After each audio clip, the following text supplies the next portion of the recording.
İyileşler, kardeşler. Bugün ulu yalan hakkında biraz gurrun edelim. Yankı adamların näme diýse razy bolup durar ýalyky ýagdaýa nädip getirildik biz kimler bar bunuň içerisinde?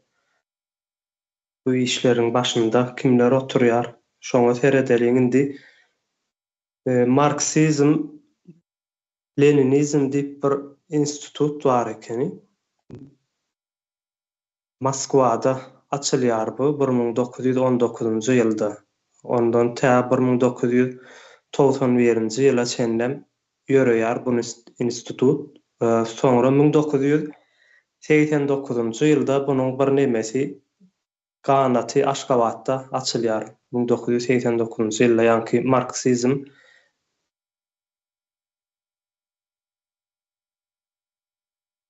Leninizm, Kommunizm institutu.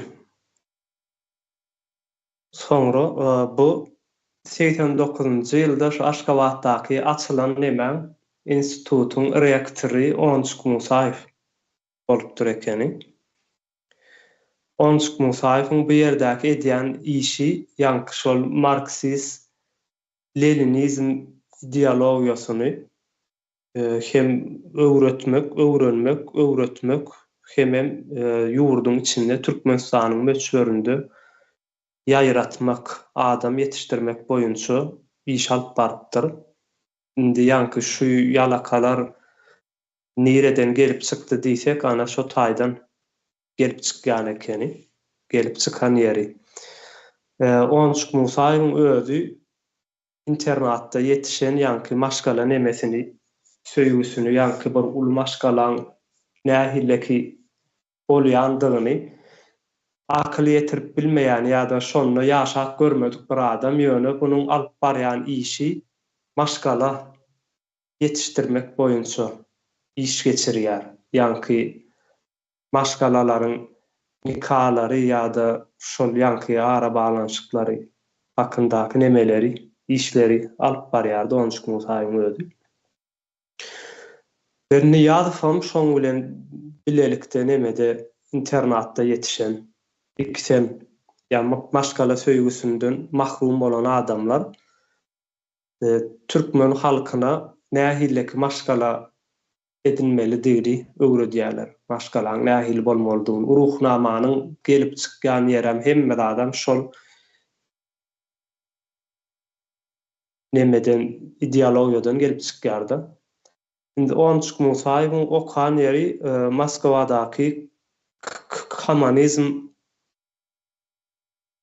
akademiýasynda okapdyr diýip nemeler çykýar, belgileri, arhivdaky belgileri. Soňra ekranlarda görýändir, ähli kişi Onçuk Musa bolandyr. Türkmenistanyň içinde şol Niýazow döwründe Onçuk Musalary ýokary näme çykaryp, beýleki aýdyn gatlagy, akyly düşünjesi ýerinde bolan, iş edip bilýän gatlagan ýok etdiler-de. Ýankylan şol Onçuk Musalaryň ideologiýalary esasynda Niýazow bilen bilelikde eden işleri. Soň bularyň maksatlary nämedi? Bularyň maksatlary täze adam ýetişdirmek boýunça iş alyp bardylar. Ýanky jemgyýeti täzedänden ýasamak. Hünärleri boýunça da şol urdan spesialist bolan okan adamlar, ýanky Onçuk Musa. Ve soňra özü ýalaky adamlary ýetişdirýärler hem de ýurdun içinden saýlap alyp şo ýokary ýerlere ornaşdyrýarlar-da ählijesini.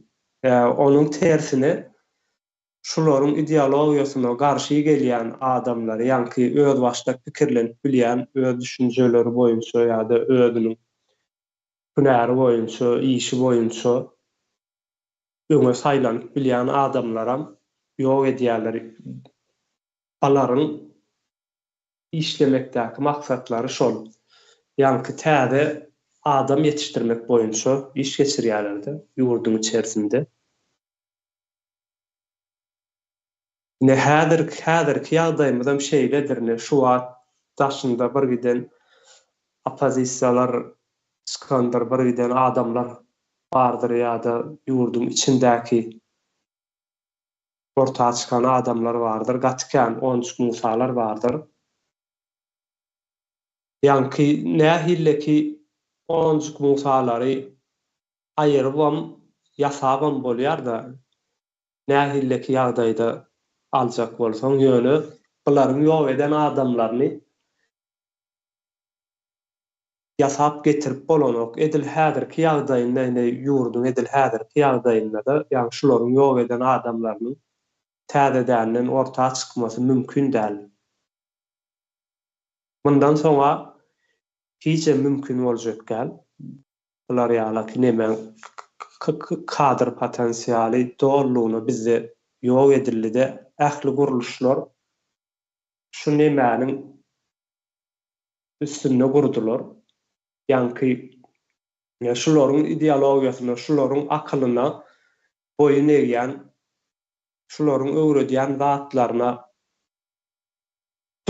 dogry hasaplayan, uýan adamlara, oňa da adamlar bularyň edýän işlerine ýalňyş diýip bakan adamlara, eleştiren adamlara da erbet adamlar diýip sınıflaşdyrýarlar. Ine çeviş mi, çavuş mu? İkisem şeyledir. Akbel saparıngam beýleki. Allah'ım Radı Rahim'im ikisini hem alıp barýan uğru şo boýunçadyr. Ýanky kişiniň pikirine, akylyna aýdýan sözlerine göre neme baka bermeýärler, onuň diňe şol özüni kemçilik ideýalerde adamyň şahsiýetine degip, şahsiýetinden neme kemçilik tapjak bolup, şeýdip adamlary, ýanky şolar ýalaky aýdyň adamlardan uzaklaşdyrýarlar. Ýanky şularyň özlerine meňzeş adamlaryň ýanyna barmaly, bütün halyk ýöne şulary meňzemeýän adamlardan şo halky uzakda saklamak. Bularyň ähli maksatlaryny ýurt daşyndaky opozisiýanyň maksady şeýledir, ýurdun daşynda, ýurdun içi arassalandy ýöne ýurdun daşynda birden kontrolsuz ýagdaýda bir hereket çykaýan wagtynda şular ýurt daşynda taýinlik edip uğradylan adamlar. Şu wagt gine bizim Milli Halat Ediş Komitetiniň ortağa çykmasy kontrolsuz bir ýagdaýda näme çykdy-da ortağa çykdy. Şoň üçin ähli etjek bolýan işlerini şu Milli Halat Ediş Komitetini dargatmak, abraýdan düşürmek we adamlary, ýanky ýurtdaşlary şolardan uzaklaşdyrmak maksatly iş geçirýärler üstümizde. Gatyrkän nemeler çykarýandyrlar aktivistler, jurnalistiýa, özüni aktivistiýa ählijetiniň maksady şol halky şu Milli Halat Ediş Komitetiniň ýakynyna ertmezlik üçin edilýär. Bu da düýk gaýnagy, ýanky şo taýdan institut diýip aýtdyma, Marksizm, Leninizm institutu ideologiýasynyň ýöräp başlan ýeri ana. Ýani şo 1919-njy ýyldan ta 1997-nji ýyla çenli şol ideologiýa tarynçy ýere sürilipdir ekende. Soňra ony 1919-njy ýyldan soňra ilki açılıp başlan ýer Moskwada atşalar ýöne, ondan soňra ähli şu Sowet Soýuzynyň beýleki respublikalaryna da atşalar bunu. Şu böleri diýerim bu adyny. Bizäki şu bäniň rektor bolan Onçuk Musaýevçi, Onçuk Musaýewi oturtýarlar getirip. Şeýdi ben bütün türkmen halkyny ýanky uly ýalana ynanyp geler ýala edýärler-de bir ýalan bir zady ideologiýany ortağa atýarlar. Soň diňe maýda-maýda zatlar bilen adamlaryň ünsüni soğup, başga zatlara ünsüni soğup, arka tarapdanam ýurdun ähli nemelerini, aýdyň adamlaryny ýok edýärler. Halkam bu aýdyň adamlary nemedip bilenok şonuň ýok edilýän döwürlerinde fark etmändirler-de sebäbi ýerini şu nemeler bilen, onuşgunsalar bilen ýapypdyrlar ekeni o döwürler.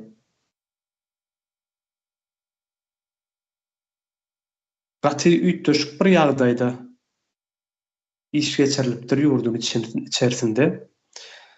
Şu rektor bolan döwürleri uniwersitetlerde, mekteplerde hem beýleki döwlet hökümet edaralarynda çäreler geçirýän ekenler. Marksizm, Leninizm ideologiýasyny öwretmek üçin, şonu ýaýratmak üçin, hem bir tarapdan şonu ýaýratmak üçin beýleki bir tarapdanam adamlary saýlaýan ekenler. İçerisinde şul adam bizim adamymyz, ol adamlarym bizim adamlarymyz däl ýalaky görnüşindedir. Şeýdi ben bizim geçmişimizdäki ýöneköýje bir nemesi gysgaçyk tarih diýeli buňa. Ýanky milletiň ahlaksızlaşdyrylmasynyň nemesi bolýar. Ilki başlan ýeri bolýar da ýanky şo taýdan. 89-njy ýylda bu nemesi düýgü tutulup edilip başlananda ýurdun içerisine girip ondan soňra öz başdaklygyny alýar Türkmenistan ýöne öz başdaklygyny alandan soňam şol ideologiýa boýunça ýöredilýär Türkmenistan ähli nemeleri. Bunu da ýanky şol azajyk wagt öz başdak bolýar-da Türkmenistan kän wagtdan bolmaýar egerde azyrak bir 6-7 ýyl ýalaky wagt berilen bolsa akyl ýetirben bilerdiler o döwürdäki adamlar ýöne o wagt şol eýfariýa döwrü bolan soň her kim işi bilen soňam bizine ýurdumyz öz başdak bolluk, öz başdaklygymyz allygyny öz ýurdumyz bar diýip şo düşünje bilen adamlar kän bulara üns bermändirler ekenler. Ýöne ýanky şo Niýazow bilen hem de onuň ýanyndaky Açyrsowyň, Hramowlaryň nemesi bilen, täsiri bilen dolulugyny biziň ýurdun içerisindäki şol eýfariýa döwrüni alyp baran adamlarymyz, kadrlarymyz bir-birden arastalanypdyr eken. Arka tarapda. Ne bunuň o şeýle bolanlygyny şu adyny 30 ýyldan soňra akyl ýetirip bilýärse, gaty kän wagt geçen 30 ýylam köp zatda hem bir tarapdan gijem akyl ýetirdik ýöne.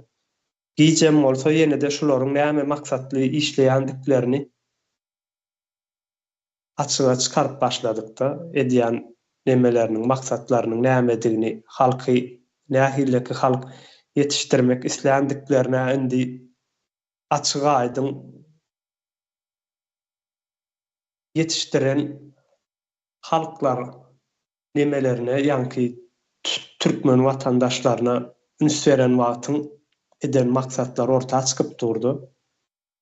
Nähilleki bir jemgyýet isläpdirler eken bular diýip egerde soraw bersek, halka seretseň, halkyň häzirki ýagdaýyna üns berseň, şolaryň nähilleki jemgyýet ýetişdirmek isländiklerini okap oturmaly bolýarsyň. Şu wagt halk ne öz watanyny söýýändir, ne başgalasyny gorap bilýändir, ne de özüniň hak hukuklaryny gorap, sorap bilýändir, talap etmek, eleşdirmek pikiri hiç ýyly ýokdur. Biz geçen bir çıkışımızda men eleştiri sözünü ulanyan dawolun birisi neme komment ýazypdyr eken, ol eleştiri däl, bizde tankit diýip aýdylýar diýip men ýalňyşym tapjak bolup durdy. Ýöne tankit sözü bilen eleştirmek sözüniň arasynda gatyly tapawut bardyr. Tankit sözü diňe bir zatyň ýa-da bir kişiniň kemçiliklerini aýtmak, kemçiliklerini aýdyp bermekdir. Eleştirmek bolanda ýanky bir ideologiýanyň ýa-da bir pikiriň ýa bir ýönetimiň islenlik bir zadyň kemçiliklerini hemem şonuň ýetirýän zyýanlary boýunça akyl ýöretmek, analiz bermege aýdylýandyr. Eleştirmek diýilen, ýanky eleştirmek sözü giň manyny alyp barýar-da. Şonuň üçin o sözü bizde ýok ýöne indi biziň nemämizde, alfabemizde ýanky sözlüğümizde salynmaly bir sözdür. Ine şolar ýalaky ýanky şo eleştiri sözüniň ýerine tankit sözüni getirip goýýarlar. Ýanky tankit etmek agajyk bir zady aňladýar, emma eleştirmek bolany umumy bir meseleniň üstüni açmak üçin ulanylýan bir zatdyr. Şonuň üçin eleştiri sözüni ortadan ýok edýärler. Ýa-da samimy sözü bardyr. O da ýokdur bizde.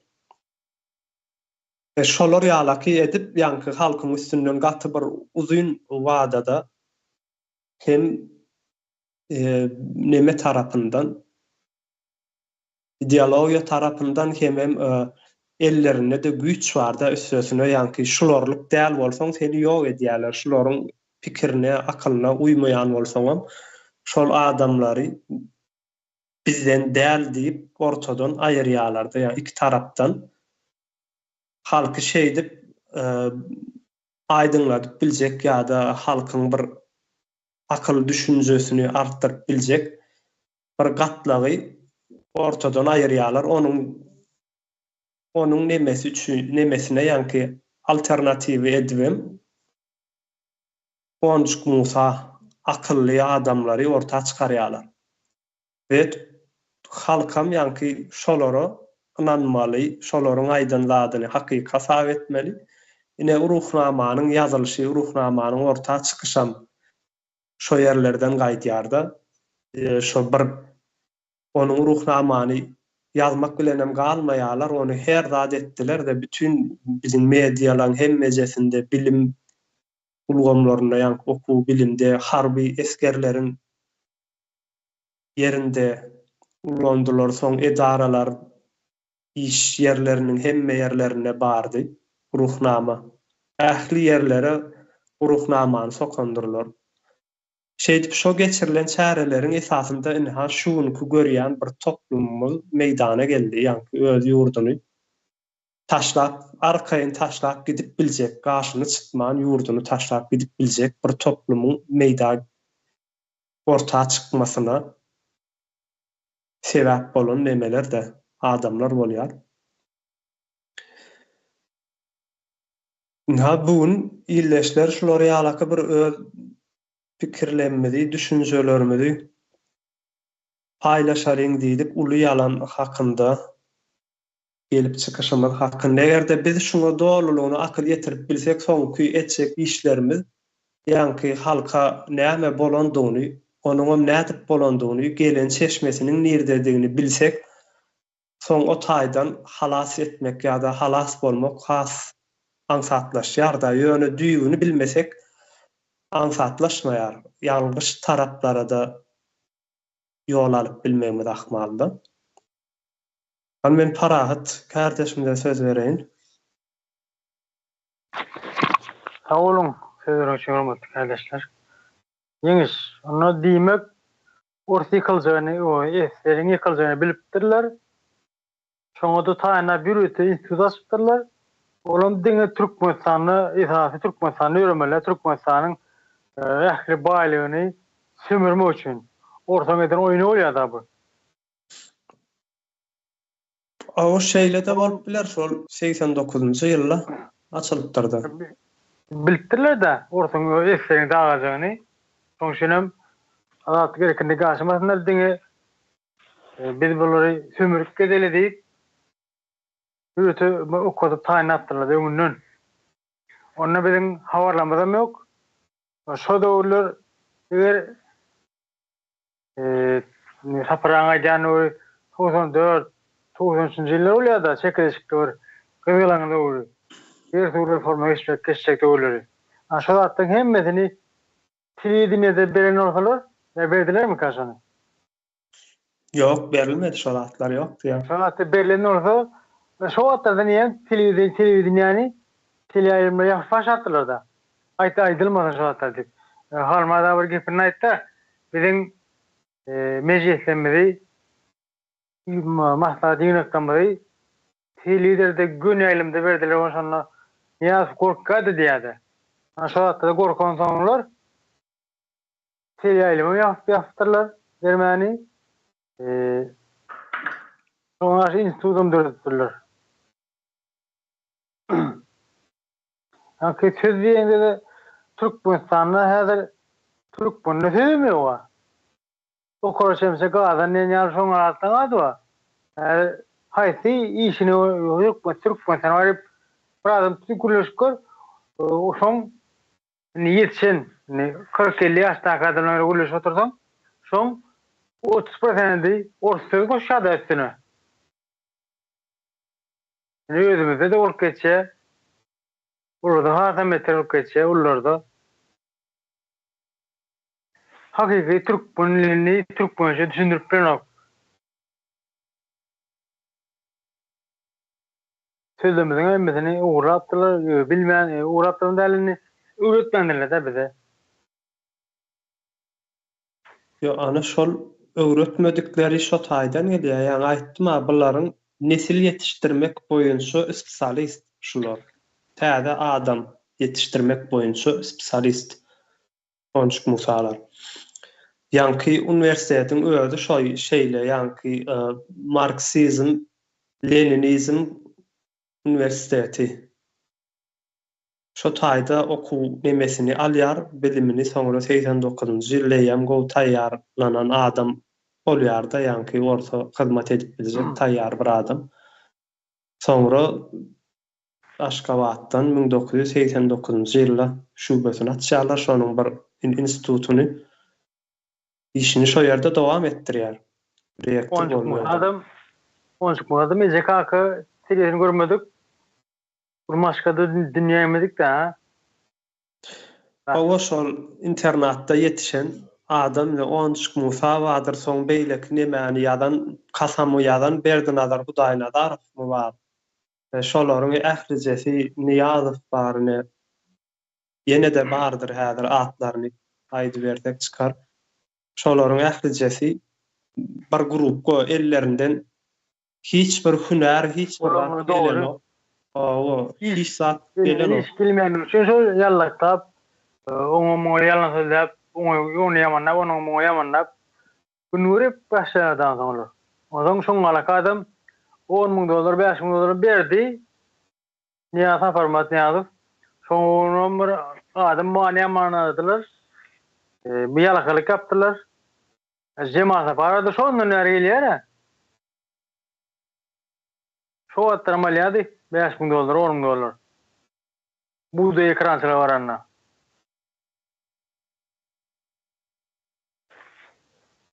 Zatary halkymyz görmändir.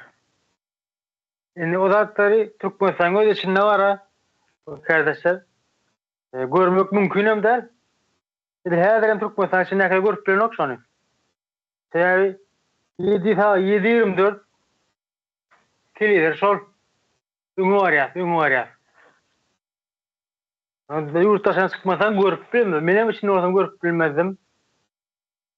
Şöyle çıkmasan azıcık onu görüp seyredip sen ýem ütüşük pikirde bolýanda garşydaşda kaýdy üçün türklerin ütüşük pikirde adam. Başka Teygat desen, ulan aň düşünjeden bizinki de düşüp gel.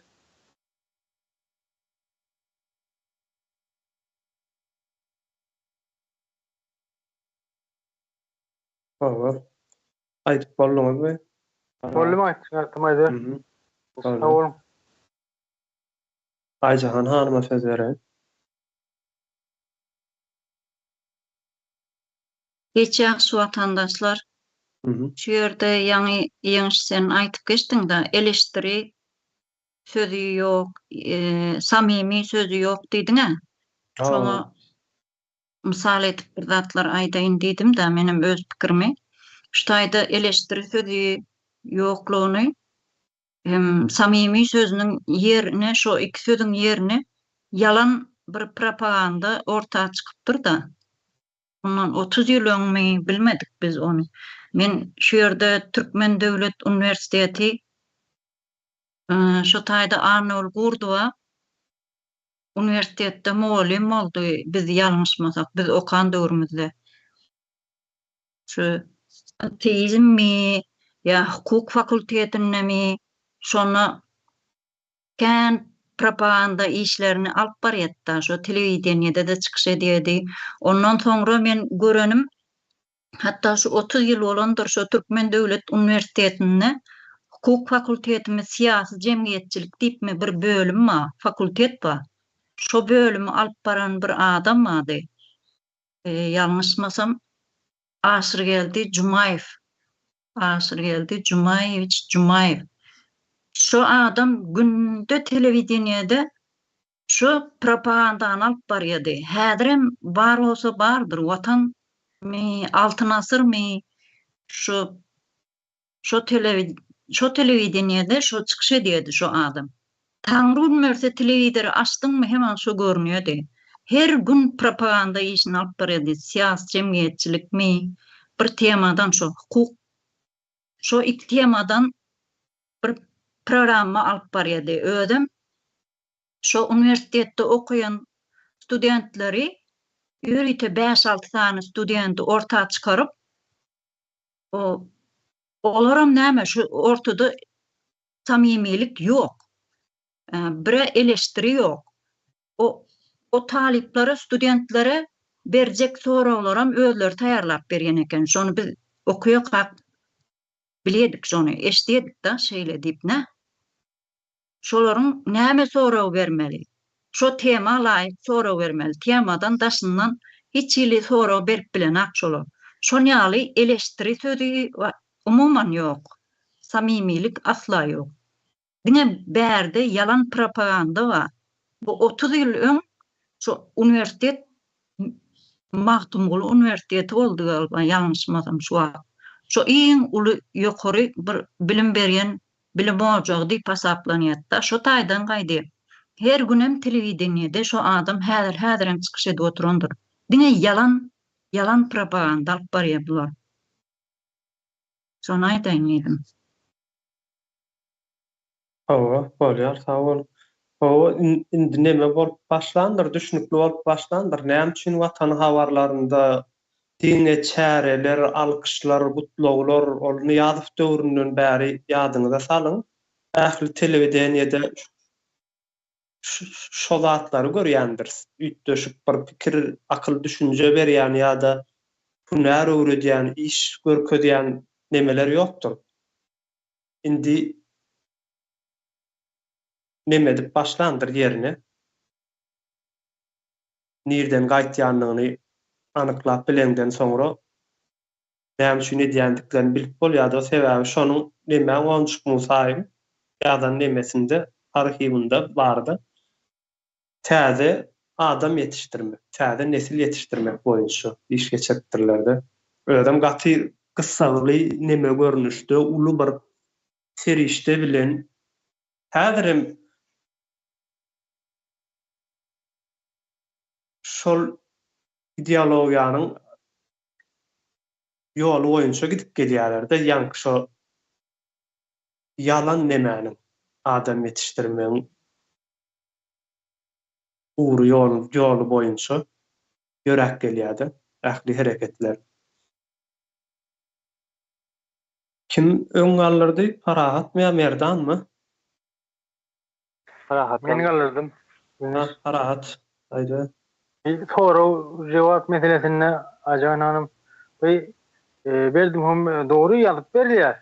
Sen şu soru sormaly, men bu soru sormaly, olmasa sormaly lälip koýarlar onu. Ne Antalya forma verler berdim Muhammed. Ana şoluna soru verecek adamlar kene Onlarda bilimli adam oturanlar olmuş içinde bir yaştan okulun. Şurada soru berdiren doktor. Oradan ol. Näme? Bir soru verdi. Näme? Arataşyk näme diýdimi? Enerji yapısı boýunça diýip. Enerji yapysy. Şoň sorany şoň düşünip bilmän ural. Soru düşünen owa. Jogap berjek adam. O näde bu? Soru berjek başga. Şo soru beren ogluny ýem diýenler ama. Bäh, bu näme hu? Soru düşünen okda jogap berjek bolýardy. Şoň üçin hemme zat ýazylyp berilýär. O soru näme doğru? O ara öwürdilmänler-de berdim Muhammed. Şo soru berilmeli. Maniyetini, şu sorun maniyetini ödülmendir. Aýtma sözü belli. Şolun kaýdy mümkin. Şol bir tarap, bir öz erkimede hereket edip bilmeýär. Näme şol her ýerde şol urun aýdýar.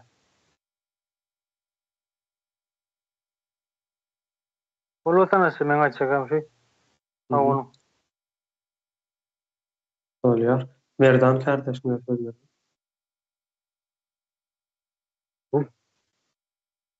Yine. Bir de yalan näde öğreticiler olanda kendi başta şu eleştireyim içinden dur geçen kavur. Eleştiri elemek sözünden geliyor. Elektrik. Bizde de var elektrik bulunma. Böyle abi hot ya da ne men için. Edebiyata osunmada dilin içine osunmada. Yahtan çıkıp var orada. Sol elek näme funksiyon yerine getiriyor. Radyo elektrik artık masad elektrik alır. Sağdan atın gerektiğine masad. Ayağına doğru yani sen kokuma devam ediyor da. Bir yandan tankit olunca da yani belli bu. Parçanı yani böyle tankit etmek. Bu fikrim yani doğru ne doğru doğru. Yani sen ne doğru değil.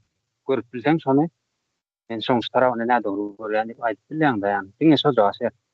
Yani eleştiri stratejik iş alıp var ya tankidin taktik iş alıp var ya da. Ulanmalı yeri gerekli yönelik ayrı yerde alıp var ya da öyle. Yani bunu geçtiğinde ne için bir de Orta Asya'nın Merkez Asya iller şu an. Tarihimiz öğretilenler ne diyor yani? Merkez Asya'nın tarihi Asya'da devir tarihçe yazdırıyorlar. Yani yanlış sözlerine gerek tarih yazdırıyorlar. Muhammed Kulatı Vayfara'da da Ayhana'da geçen yıllar Göközlük'te sonunda da aydıp geçendir soluna eminler. Alparsılar. Asya'dan alıp geldik. Benim tarihim kokunu Sotay'da yığınan da var. Sotay'dan başlan yanlış yazdır. O zaman benim Suat Türkmenistan'ın topraklarını Suat Karaşizm'a yani ön pas Sovet dövrünün tarihçilerine de yine görsen Skifler yaşadı diyor yani. Skifler hem İranlılar yaşadı. Yani benim Türkmenistanlıların yani Türkmenlerin toprağı yok aslında. Belli de neden gelenler. Hay aslında İranlıların geldik. Hemen çıkarıyorlar da bu çıkartıyor netice. Şol sen köksüz milleti görkenden de. Onun nemelerde de mekteplerde de Tayyip Örokan'da da benim Tayyip Örokan son teyitnala feydi dedi. Tahirimiz herkademiz olan son bir kılıç çıktır nemek. Sonun tarihi sonun ömrü var da. Beştiriştir nemek var. Rinçe çıktı var. Ya da Kayıflatı Bayf var. Sonu halka tanıdanlarda ne tanıdılar? Narodny Komissar yani halk tarihi. Bu vatandaşı olup Cüneyt Han'a pulum kömektir, yayaram kömektir. Türkmenistan'ın topraklarının azatlığını uğrunda görüştür. Onun azatları çıkaran noktalarda Narodny Komissar Adamların nemesi eskeri olan demek hizmet edipdir. Demek hizmet edipdir, Ruslara hizmet edipdir. Sen ata-babam Ruslara hizmet etkiler görkeden. Şu an TikTok'lara sinet görseniz nemen. Özbekistan'da yani Xiva, Doğru'nun Xiva veziri, baş veziri olan Nasır Nemet diyen bir sifatlar var.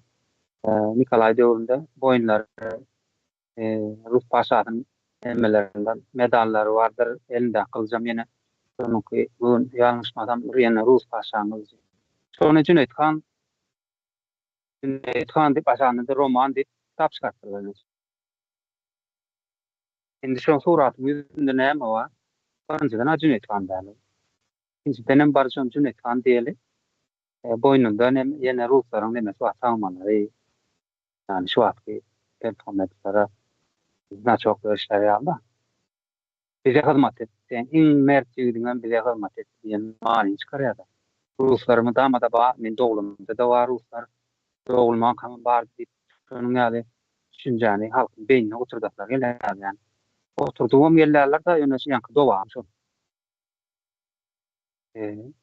Ondan ene bir yankı görüyen ne ben dokumentarını bir sen kabul ediyorum ben.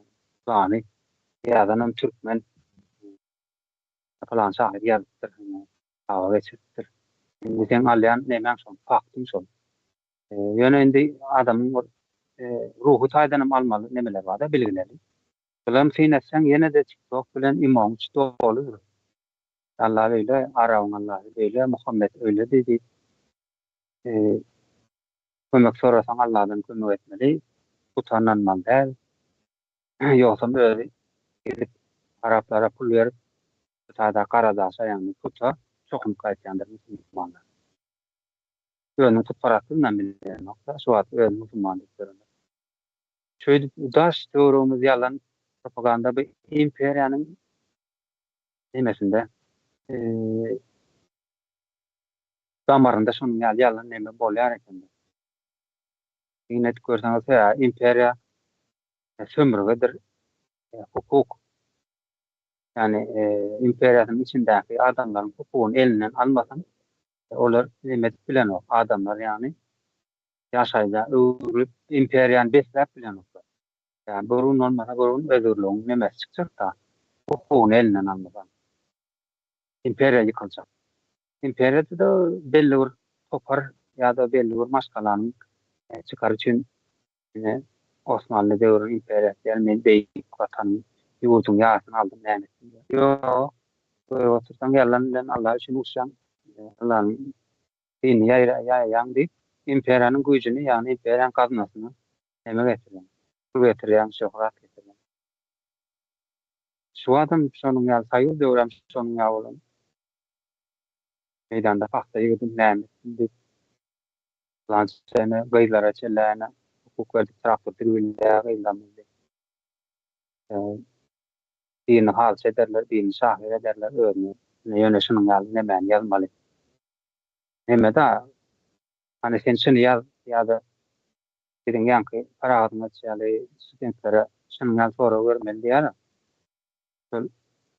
Nemeden geldi. Ağaç oyulup yıkılan, hiç saat bilmeyen verip studentlerle okuyor yani aydınlan netliyor olur. En asasının havaram yok olurdu. En asas olurdu havar almalıdır mı? Nokta. Ne adamlar, bilimli adamların eline verip sağlam yetişe. Doğru ederler ha. Kayırlar en asasını aydar yamanlar öyle öyle böyle öyle var. Değil kıyınçılık çeksen mert olursun. Adam olursun deyip şunun hali en asasam cahiller. Başka niteliği çıkan nokta hatalı. Köy ahlak el vasiler bunun yani şu atraşizm bir üstünden bastı o da. Dolayısıyla zek separata dolayısıyla yarım prosentini memnun alıp oluyordu. Gideceğim. Yarımam yerli terör separat bu. Şimdi şu terör separat olan niyeti özünü Tanrı saymak, Kuday saymak falan sözlerinde Allah saymak şu bir yarım prosentim bunları depresinden paylaşıyorlar. Ödevler olup halk işlediğinden hukuk olmalı. Yani konstitusyon kuruluş olmasa hukuk öyle hiç gidiyor da. Yine de istinaz koşayım. Kötlerde çek olan az vaktin içinde var. Medya. Tek hava vaktimiz var. Bırak emilerini cennete var. Türlerle kardeş değil. Yine ömürse paralar da. Nadir yine istinaz koşarım. Var ya sen han fikirlerimi toplayançam men Arslan kardeşime söz vereyim.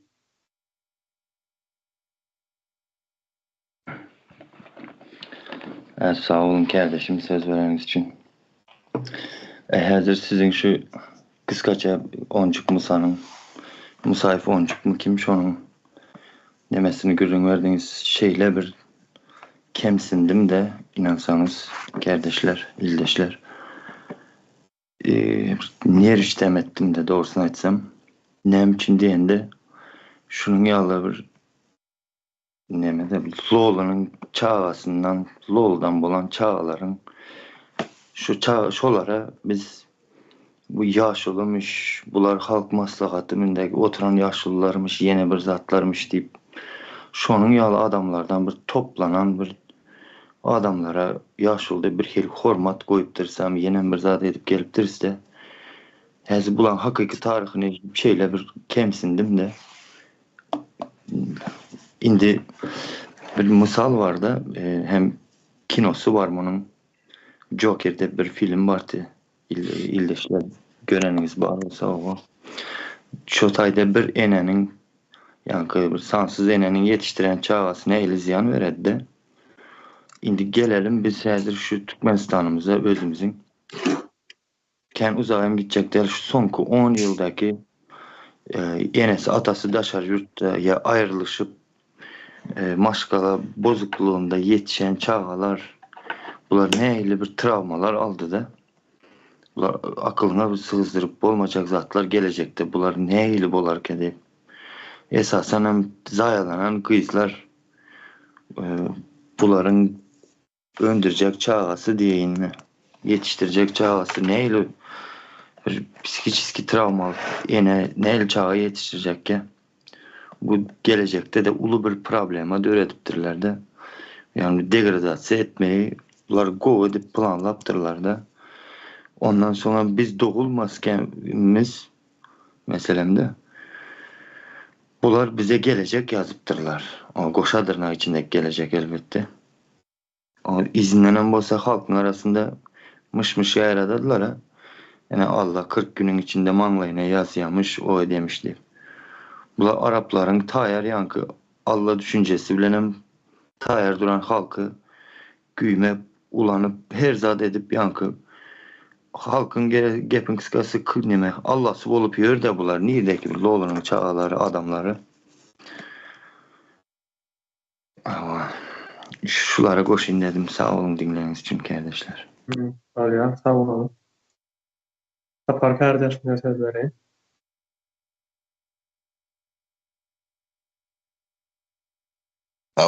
Sağ olun. Ben biraz o kedeldirek gripli gıyıkla aylık geçecekte. Siz bir anlanmalı katı kolay cemiyettin gibi. Şu gülümdüğünüzden düşünüp bolya. Sizi ne varlarına da anlap bolyan bir toplum döngüdü. Neyse 20-30 minut kuruluşlarında sonundan çıkarıp bolyandır. Sizin ünç vermeyen zadınız vardır. Sonra ben sizin dikkatinizi çekeyim.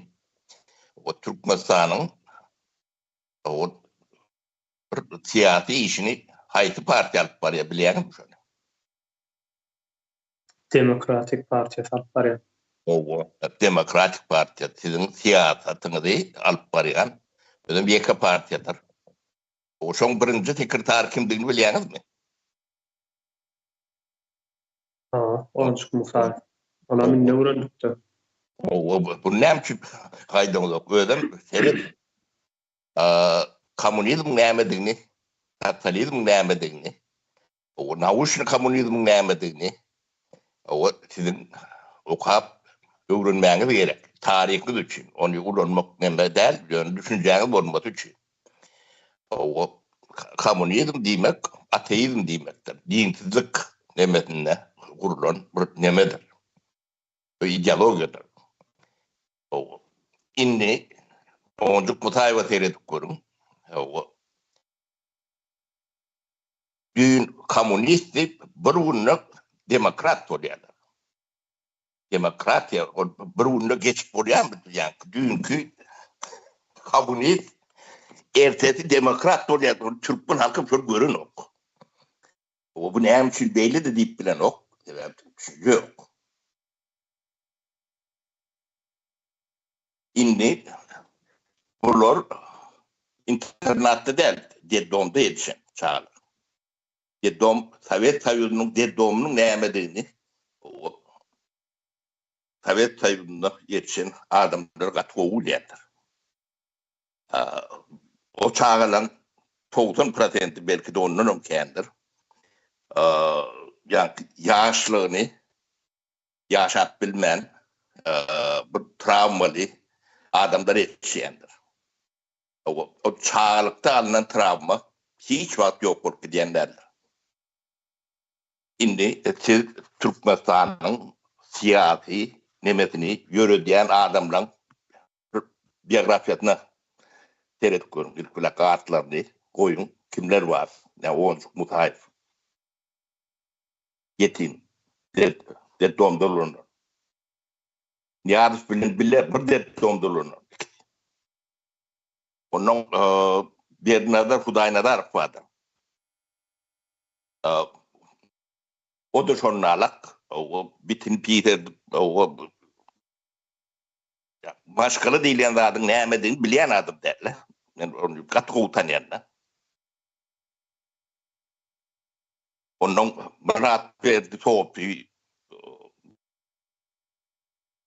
Murat verdi Murat Karayev. Garif. Onun deddomda ulanıp bulunmandırma onçatını bilemok. Yani şolardan üç köşük neme derler. Şulon bir enedin karnından çıkanı hakikat. Bunlar bir yerden çıkıptırlar da. Yani kalan zaten tüyüne çendi. Hem zaten yalan. Onun televizyonda hem zaten görküt durur. O sizden onu dinleyip dursunuz. Yani büyün onun oncuk bu sahibi demesi dinlettiniz. Şimdi ateist adam o din var arada, peygamber var arada gurur ediyor. Yem çocuğa diyelim birbirine kavat gelen zat derler. O Türkmen çoğu reaktör korkudan nokta. Toplum var. Öyle şu tayda, şu gururunda Türkmenistan'la konstitüsyon kuruluş hiç vakit borcuk geldi. Öyle bugün açık aydı. Sonra ünsüzünü çeken adam görüp müydünüz? Onun bu topur men apasaner, men neme plan deyip görün adamlar vardır. O köp düşünmeyene diyendir. Ona dönemem yok. O düşününün lokal rol oynayan nokta netice ortada da. Yani konstitüsyon kuruluşu şu tayda yatırıyorlar. Şu 2003 yılın yanvar ayları olmalı. O tayda Türkmenistan'la hiç vakit konstitüsyon borcuk geldi ya da. Sebebi yani Allah'ın yerdeki vekili sizi yönetmeli ya. Öyle bunu diyen kim? Ne hoşlu komünizmi?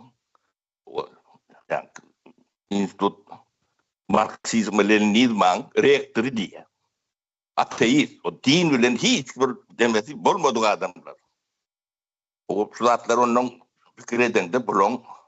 Yani yalanı bilen doğrusu hiç ne derler? O ne? Sizin yani Türkmenistan'ın bedbahtçılığının siyasi ayağı yani Demokratik Parti'dir. Onun başı oncuk mutayiptir. O siz şonu Türkmen halkı şunu näçäňiz bilýäňiz. Ödüm duruşu bilen bir yalandır. Bunun sebepler vardır. Onu da demetmelidir. Ne şuları gözümüne getirip görüm. Nihat varlığın, oncuk mutayip varlığın. Onun Bırak Garri varlığın. Bırak Bertofi varlığın. Şuları şu vazifelerden ayrın. Onun beyle kalkayarak çörün ödleri, kâri hüneriyle kazanıp e-mail dilen toplumun içine koşup koyuyorum. Şunu neyle yaşar ödeyen? Yerlerinde kâri yok, hüneri yok, bilgisi yok. Bilgisi, neyle bilgiler var? Yani komünizmin diyalogisi var da bilgiler var. O doktor nauk diyen ilmi var. O da atları işe yarayan. Komünizm çürek gitti. Dargadı.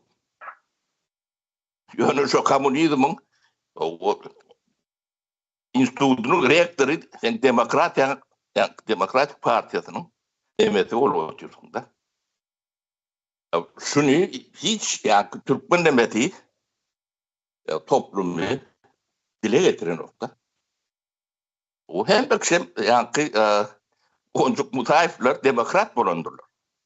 Bir ünlü oluyordu, bir sağattım. Yani birinlerine yani cahil içinde komünistler çıkanlarını demokrat olup çıktılar. Şundan başka da partiye kurdurulduğunu eldirler, hiç vardı. O ne? Ahli konstitusyon üyüt götme demeleri vardır. Teklifleri. Köpsünün oncuk mutayiften çıkanlar. Onun ruhnama fikri vardır, ideyeti. Şunun çıkanlar, şöyle realaklardan.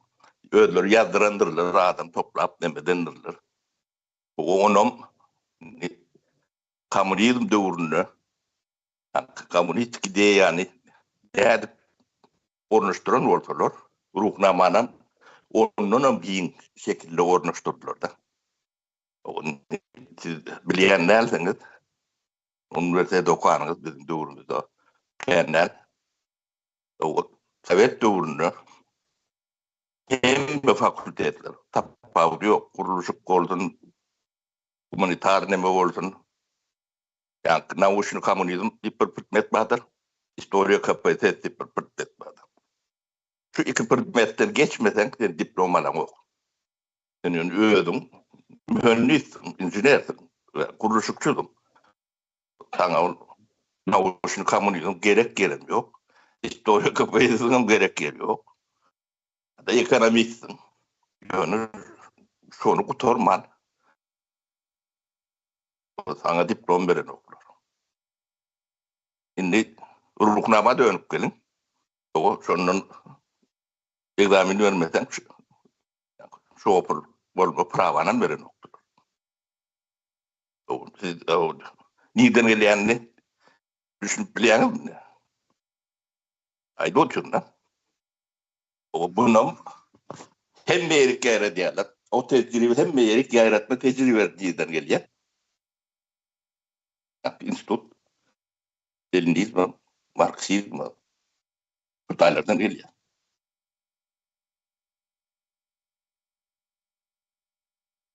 Ne? Sizi ikisinin yetimliğine hoşuna biliyor. O iki tane yetim, ehli Türkmenistan'ın geleceğini yok ettiler. Özlerine övürdüler de. Yani Türkmen'in şu anki hayatiyetleri, oncuk bu sayım hayatiyeti yalaktır. Köpüsün. Yani çavuşalık görüm, çevişalık görüm. Yani oncuk bu sayımlar katı kendir. Sebebinden aydıp verin. Ne sebep dövrünü. yani humanitarny fakultet diýilýär. Rus dili edebiýaty, türkmen dili edebiýaty, o yani real faktör däl, injiner däl. Demelen nime humanitarny nebe diýilýär. O bir real faktörün bir spesialitine 5 tane Uğra hata etmemesinden 7-8 onu etiyen humanitar taraftan spesialistleştiriyediler. Türkmenistan üniversitelerinin o statistikasını seyretsen, köyünü geçen nemelerini şunlarlaktır. O statistikanın yok edendirler, sebeplerine şulatlardır. Şimdi humanitar fakültetler, oturan adamlar o çörüğü ne düğmeli? Bunlar öncükün işi yok avladım. Olur ne yapıyor? Kendi yetiştiriyediler. İdeoloji. Propaganda.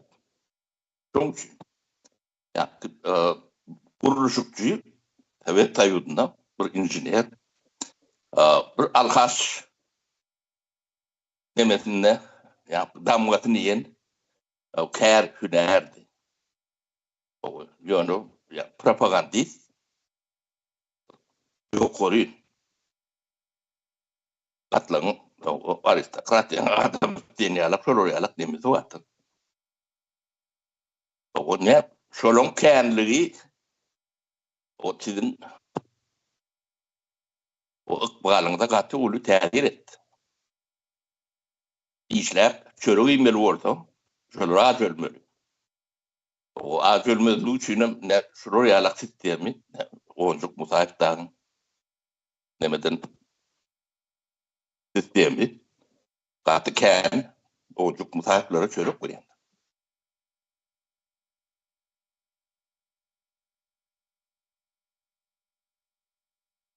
O ne? Bu yalan, ödüm katı ulu yalan. Bunu gözün uğraşından görüyorum onu okurken. Bunun aydılacak dağıtlar katı kendiler. Şunun autobiyografiyatını öğrenin. Oncuk musahibin, nihadifin.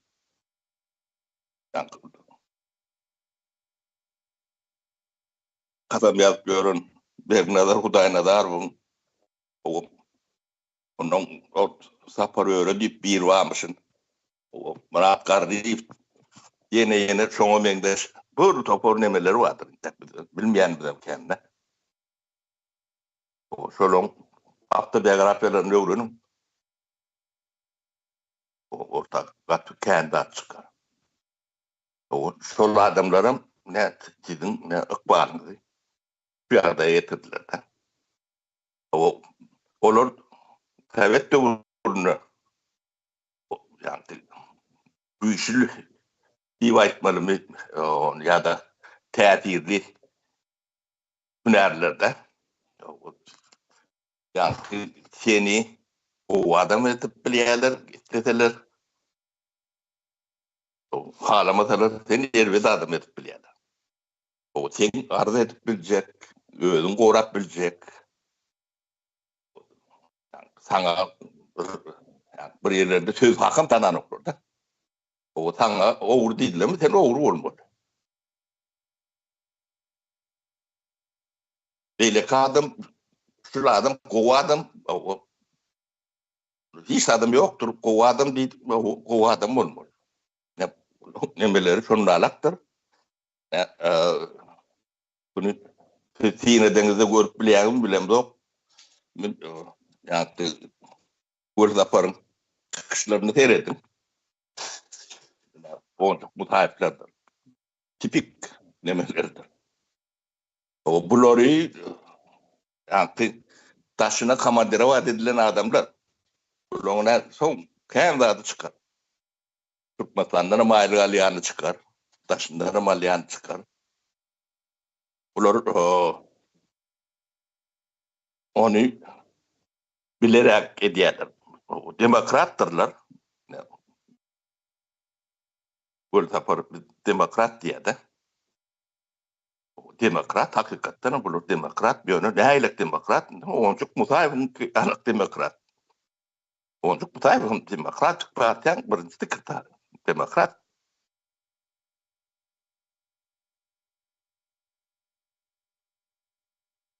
Ama aydıracaklar katı keğen yönü. O Euro'nun bu atların nemetseniz nemen sebebi şutaylardan geliyen. Şimdi onun bir esası yani toçkat şurada değil ya da yani bısımırlatı diyeyin. Yani biz biçtik, yetiştik, devleti elimize alıyaz. Yeni günü 2003. yılın yanvar ayı resmi şunu demettiler de ilan ettiler.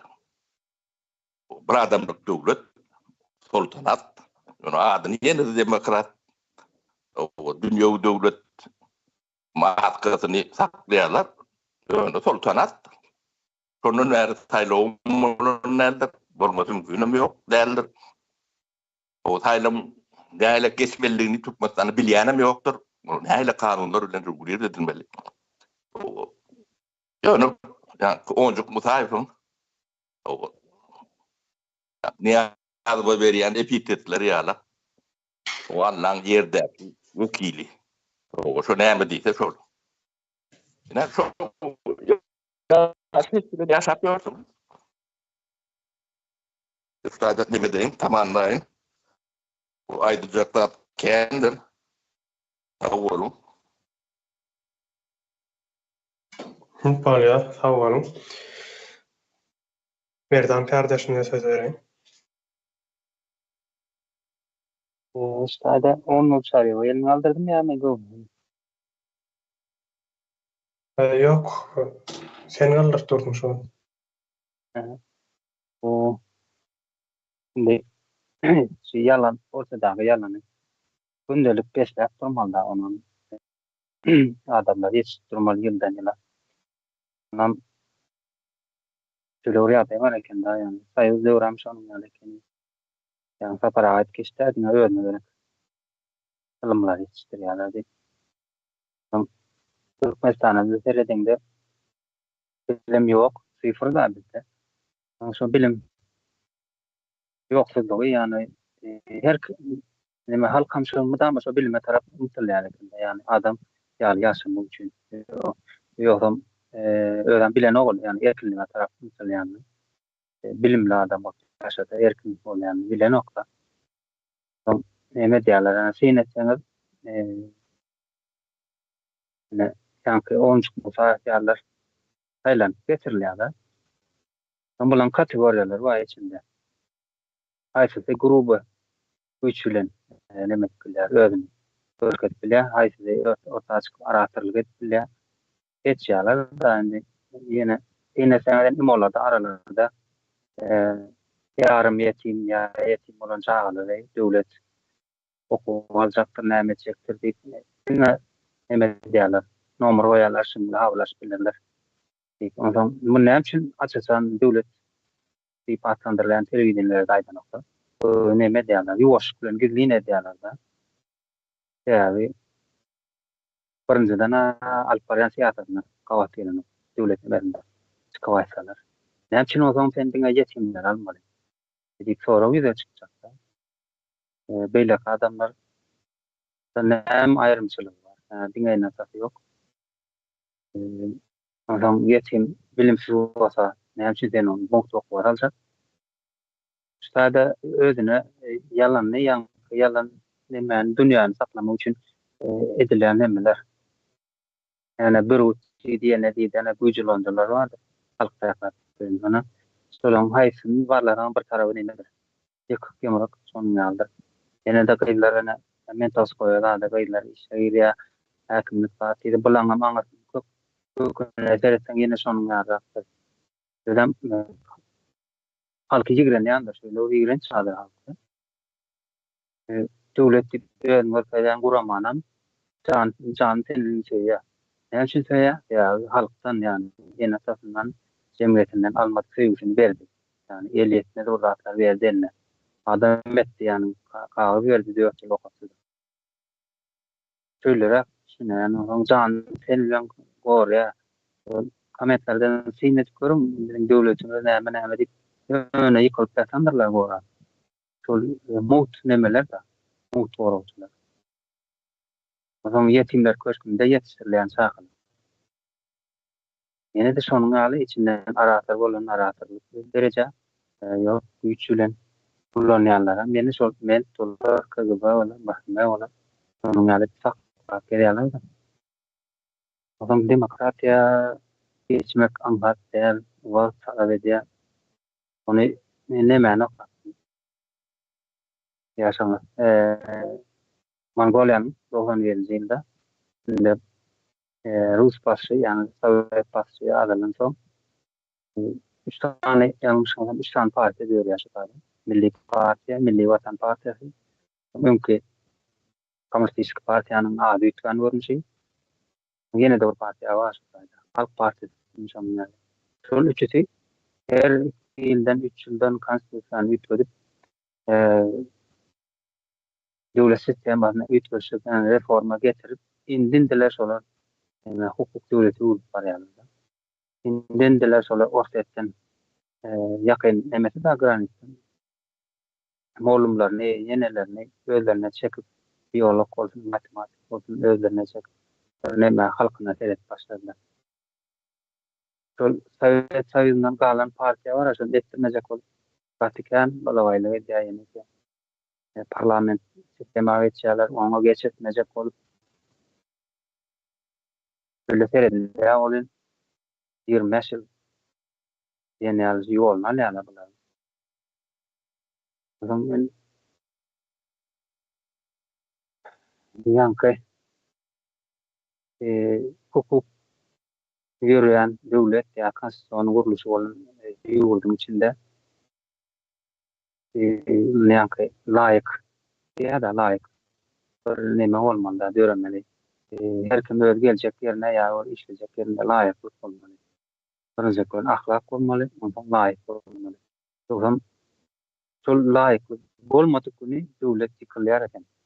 Şol bir mesela 10 adam iş kıyafeti diye alır da mesela şunun 11. biri geldi mi layık değerli adam geldi mi şovun devlet yıkılıp başladı. Yani parlament sistemi olsun ya bir demeyen hükümetin içi olsun ya da kaletin içi olsun ayrı modu bir yere bir geldim layık değerli adam devletin sonunun başıdır zaten. Onun için kuruluş yolunda neme olmalı? Yani diyeceğim adam faktörün ayırayan sisteme kurulmamalı. Son adam faktörün ayırsan şu adam faktörün ayırayan sisteme neme derken adamlarını layıklaştırırken de başka neme yani yandan gelip bu sistemin içine girip işlemene mümkünçülüğü olan olken. Samimi değerli adam ya ahlaksız adam ya layık değerli adam ara gelip neme etmesi katı kıyneken. Adam şöyle sinet görün ön hukukçu yanka parada etkeşte ön hukukçu diye tanıdıyan adam YouTube'larda olar yine de Allah sözünü ulansa ya Arap sözcüklerini onu ulan başladı mı yani tutayda olmadıdır. Ya duygu geliyor ara. Duygu ise de yanlış işletir ya. Çok nemeler olmalı ara. Kanun neydi ya? Anayasa neydi ya? Devlet çıkarı neydi ya? Onu ulaştırıp bilen bir kuruluş olmalı. Ara duygu geldi ya yani indiydi ya bilmedim bayramçılık dedi sonun nemeler devletin içinde oturmaca yeri olmadık saatler gelip başladı mı adamın sözünde geldi mi demek senin kovşak başladığındır. Neyse hep der başlayan neyse hep der başlayan. Umarım böyle olur ya inşallah öyle olur. Allah büyüktür yani şu an öyle şeyler aytın yani bulmadıdır. Ben şöyle düşünüyorum ben. Tamam.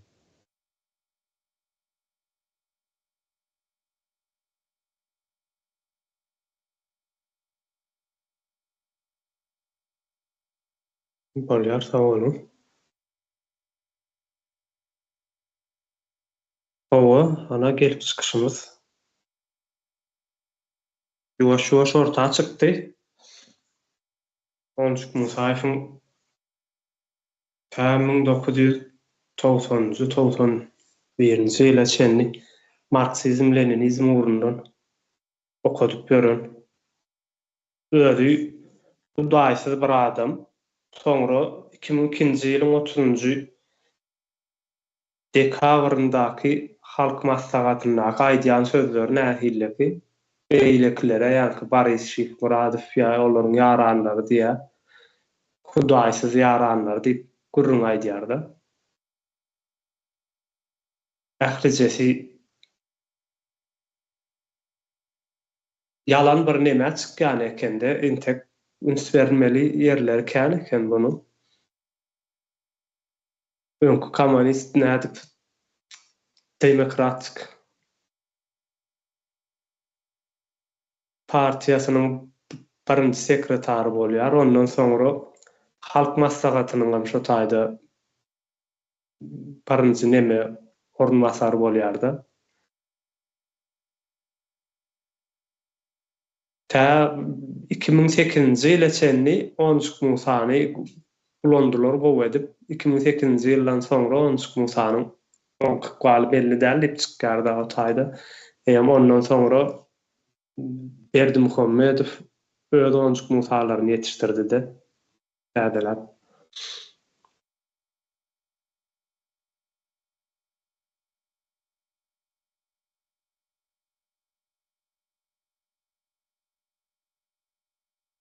Kisanap yetim bütün Türkmenistany eýeläpdirler. Bu taryhy öwrenmek biz üçin näme? Heme zerur bolun hemen bir tarapyndan gaty utanç verici eşdenimden soňra bir iki sanak yetimçäniň detdomda ýetişen yetimçäniň bütün Türkmenistany ele geçirmeleri hem bütün millete edil özleri ýalyk edip ýetişdirmeleri buňa da milletin içerisinde halkyň arasında milyonlarça adam var. Olaryň hiç birine ses çıkarılmadığı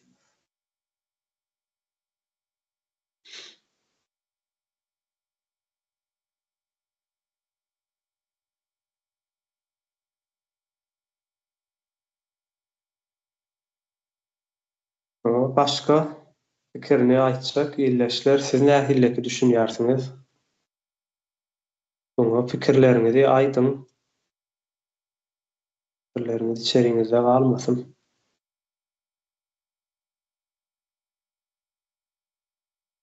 Merdan kardeş meseleleri.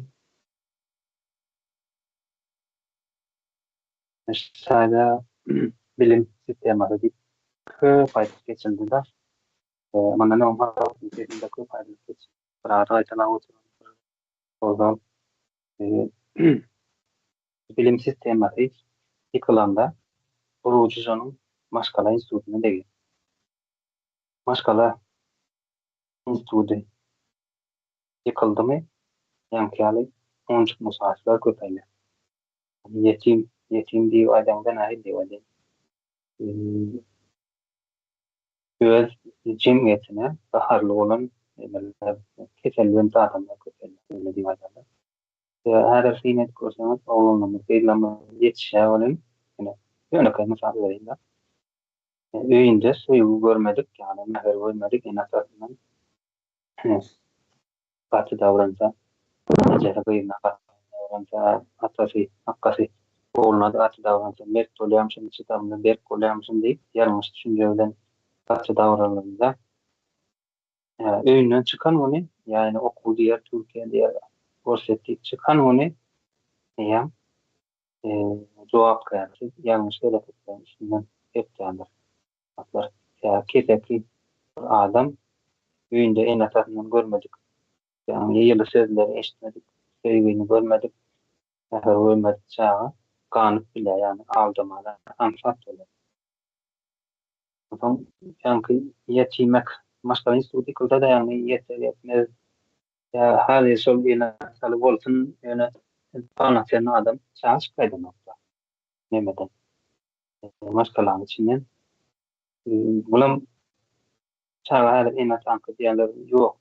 Çağa en tadı nemetkiler üretikler onun yani. Dünyaya gelen nemetkiler de yani. Yine de sol çağa cemiyete hizmet etmiş. Cemiyete korumalı, gerek var, üstürmeli. Karar devletin ne mesela doğaması. Arapça bekari vardır. Onun için bilime, köşen yurtlar, bilime kendi pullar çıkarıyandırlar. Ücretinin belli ol böyle onu. Başardığından ne için yine Japonya diyesin, Kaya'ya diyesin. Çağlarına sinet kurum, her onun üniversiteden çağladı, bir tane akıl kılmasında durandı. Ya da 3 tane vasıftatı vardır. Seyrediyor, sadiklatında. Mektepler yine sol. En olunda üniversiteden okucu, şöyle ortalama. Bir tane oldu. Yani şu sağdın, çağlar sağdın maşgala institutunu dörediyor. Sağdın maşgala institutu dörese de yurdun sağdın ösmeli oldu. Hem belli utasın bir yarımlar içinde olur. Olur ya bir yarım maşgala hem müşahit gerek eden olur.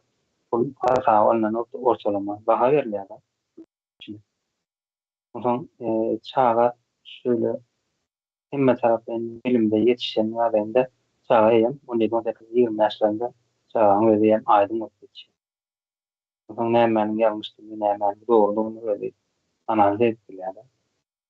O zaman hüner diyelim, yine diyelim, ne iş edeceğini, ne devam edeceğini, hayf gerek edildiğinde toprağına vatanına ziyan verir mi, vermez mi? Yani milletçilik duygusu hemmesi bile gelir sonra.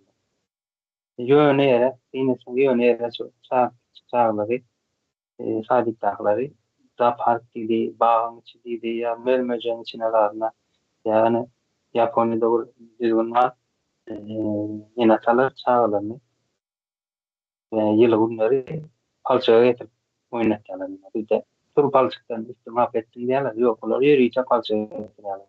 Yani tebiğat bilen bağdaşmalı, fırsatım, organizm, yani bağışıklık ya sol keser bilen soğuşmanı öğrenir. Bizim çağlar nerede tersine soğuştum hak oldu yine oldu emet mesela da derman bakıp ümçetini öldürüyorlar çağlarını. Yani ümçet soğuşmana gerek duyunu ya daşından kuymak alıp derman. Şöyle de çağlar boşluk geçişler. Her şey bilim diyecek ona bilim katlanma vaciptir. Çağa yetiştirmek, yani adım yetiştirmek. Daha kıyın devlet kuruluşu var yurtlarda, çoğu köp misyonerlerde. Olmasa yani kendi olmuş musafirler köp ölse, olur yani içinde kimliği 5 yıl, 10 yıl, 20 yıl partiler belli ol derece var adam. Böyle 20. yüze çıkarttılar. Onun yerli yapıyor. Öyle hava. Balyan.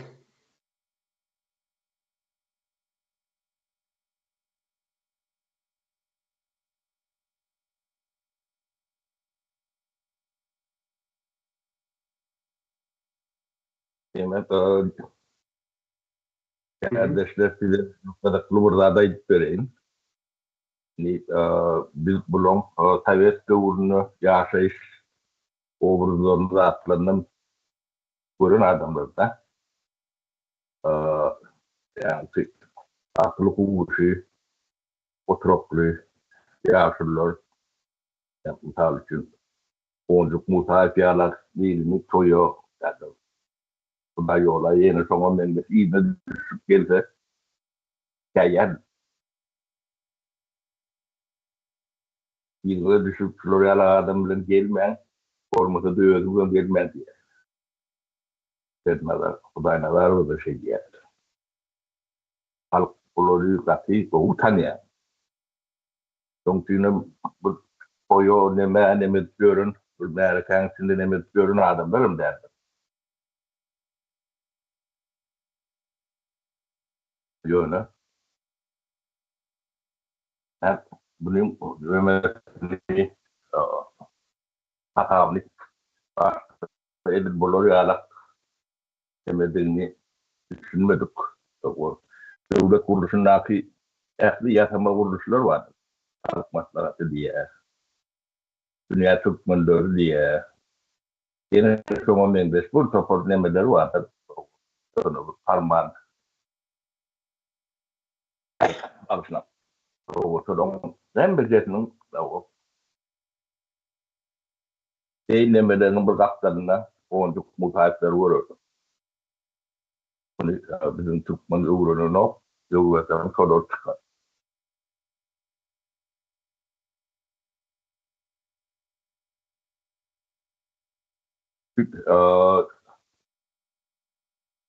Ministerler yerver niyar hukuki hikayeti var. Hawa. O muhayiplerin hikayeleri de Hatay'dan geliyor.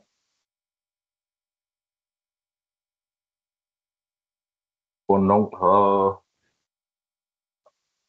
yaptığım Wedi to küyhäp ja pul küyhäp görün tipler oluyor da.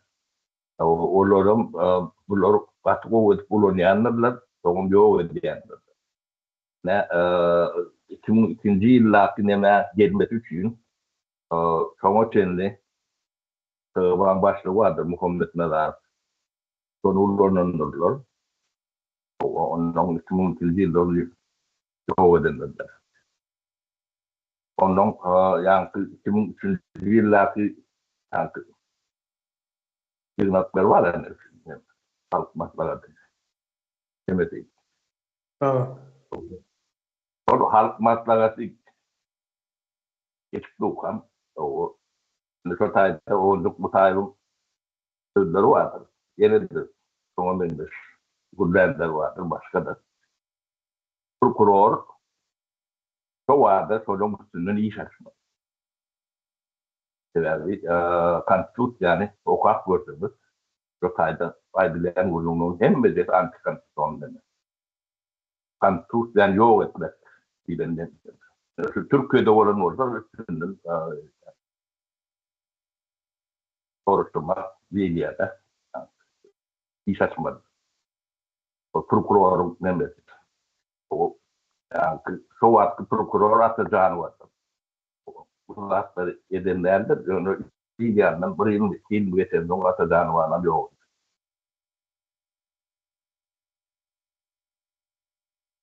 Yani bu vakti hep de halkın gözünün önünde bulup duruyor. Halk kendi değerli. Bir ağrı diyelim de başkalar bu.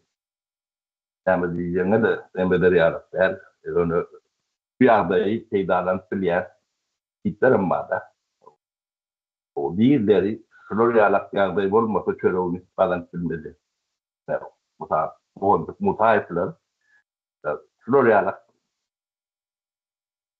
kuruluş nemi olmasa ağrıyor adamlar. Ellerinin rahat gelin olsa. Başka da yüzlercesi var. Sonra ulanıyorlar. Ayıp mayıp da olur. Demek görün Cemal Saparov. Başka var Floryalak olur. Kurbanın malımın küçük böyle. Görünlerden eğimen oldu.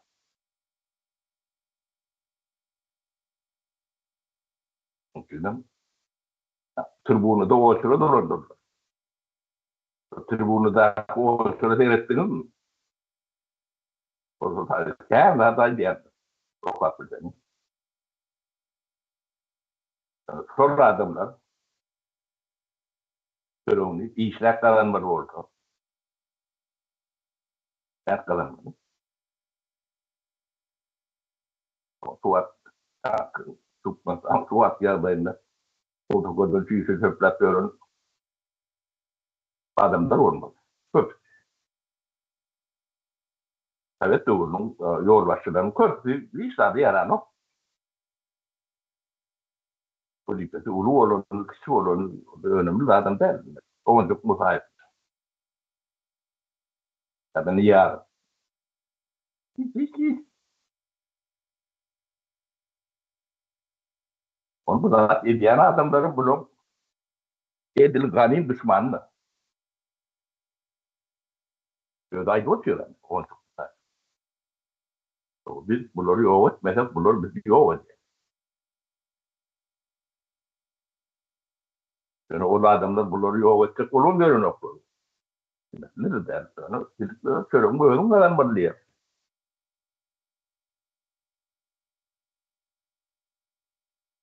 Yani Türklerin bedbahtlığı geleceğini sağlanın geleceğini o şey yok.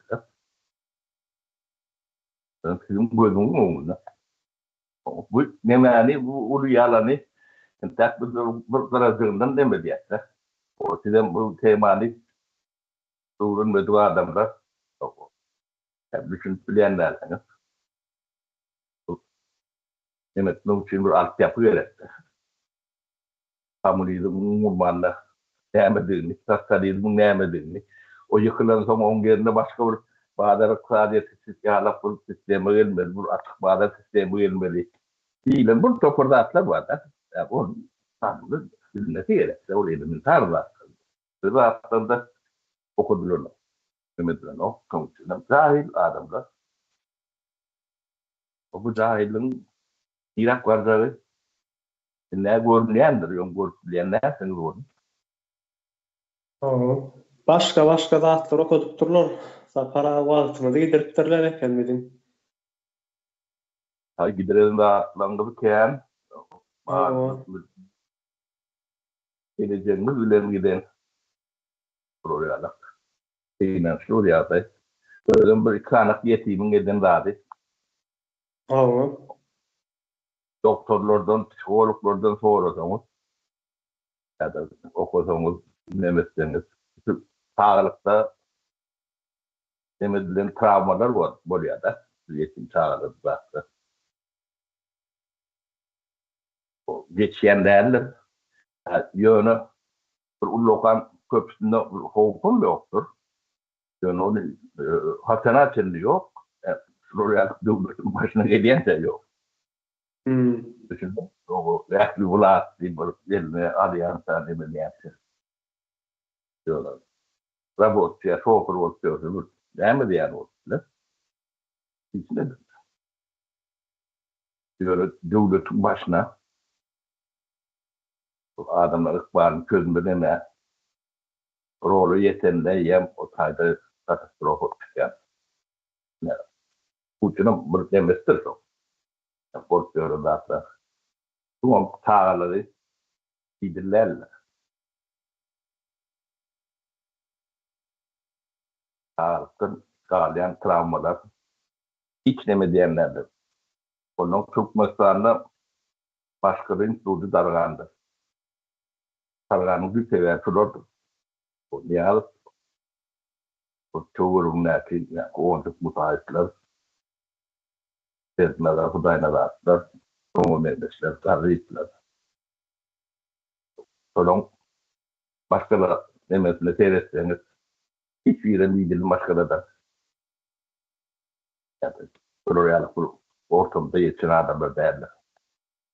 O niyal bilen onluk mutayetler 100%. O kino alaymadılar. Yani şu yalanı Resulullah kino bilseniz Oscar verirler. İki sanak yetim safara gatı hayran alır da iki sanak yetimin eden işine anlandırıp.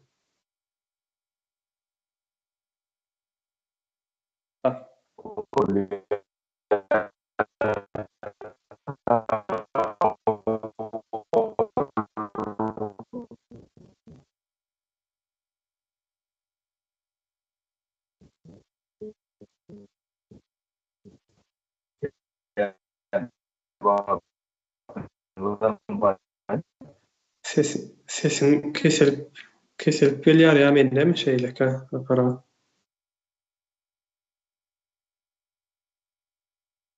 O bular şu sepine gelýär eken şu adyny aýtdyňyz bolýan hasam neme yerine oturdy. Bu düşünükli boldy.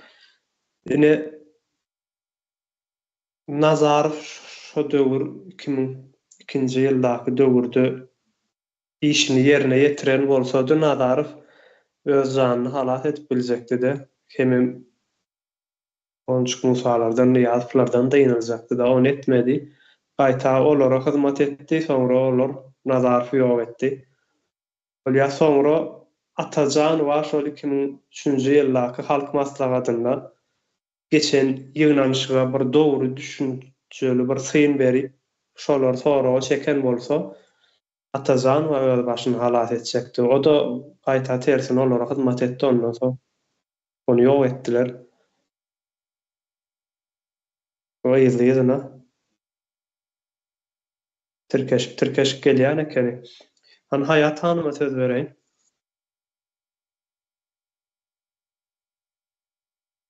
Kardeşler, önemli tema da şoň üçin o kellämizde oturması üçin muny punktlara bölüp her punkty aýry-aýry nemetsek, aýrymy gepleşsek, düşündüğüm kadar bir 3-4 tane punkt bolar da şahsiýet kulty bir adamyň hemme güýjüň bir adamyň eline geçmesi, bir partiýaly sistema, bir sanak siýasat partiýaň bolmagy, propaganda we gorky salma. Şulary aýry-aýry gepleşsek, hani gowy kellämizde oturar ýanak. Näme diýýär? Emänem öwrenmeli bolýar-da Marksizm, Leninizm ideologiýasy şol institutdan çykanlar bular. Şo taýdan çykan. Siýasat partiýany ýeke siýasat partiýany nemetmek üçin ökman bilmeli bolýar Marksizm, Leninizm nemesini, ideologiýasyny. Şondan çykyp şol ideologiýany ýaýan halkyň arasynda, ähli universitetlerde, mekteplerde şo boýunça iş geçiren adam döwründe onçukluň sahyp, ondan soňra Demokratik Partiýanyň birinji sekretary bolýar. Halk maslahatynyň başlygynyň birinji ornatary bolýar. Ardynda da din, Hudaý, özüm, gyr neme ateist. Kommunistler dindarlar kabul eden ola.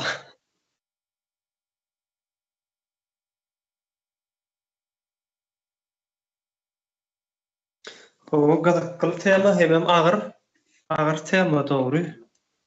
Biraz üstünde gowja durup düşünülmese demokrat bolýany soňra bar. Burundan dün kommunistim, marksistim, kommunistim, bu nädip sen demokrat bolýan bir günde.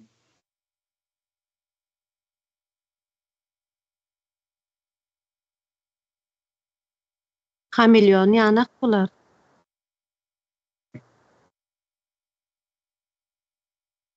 Şu geň aldyrýan ýeri bar meni şu iki sanak ýetimçäniň bütün Türkmenistan ele geçirişi şu wagt gaty dedi.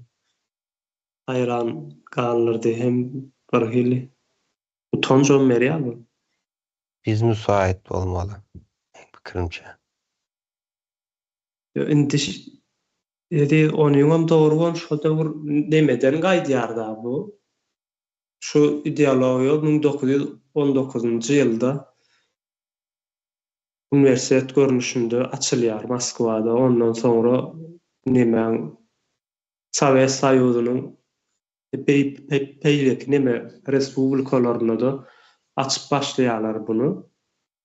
Iň soňky bolmam Türkmenistan açylan bolmaly 1989-njy ýylda hem şoňa şenden ýetişdirip taýýarlandyrlar ýöne saparagan aýdyşy boýunça o döwürler adamlar edil häzirki adamlar ýaly däl ekende.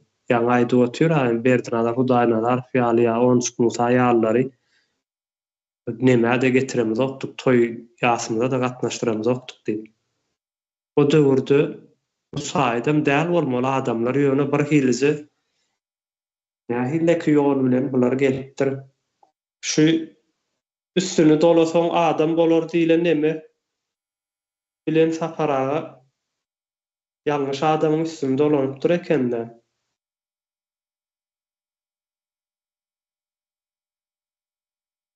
Edis kardeşime söz berýän. Menem şu tema hakynda näme aýtjakdym de. Şo döwürdäki maňa görä biziň ýalňyşymyz näme? O döwürü tam bilmedim, ýöne pikir olarak aýtjak. Yani diýjek bolýanym kiçilikde ya çağalykda ya da hiç amaşgala terbiyesini görmedik nemelerde böyle boş koymalı däl, hani nemede geçen nemelerde aýdylyp geçildi, siyaseti boş koysan nemeler gelip eýeleýär. Akıllı adamlar siyasetten uzaklaşınca samsıklar gelip eýeleýär diýen ýaly. Diýjek bolýanym indi bir yönetmeli diýjek bolýanym, hani nähilek yönetmeli.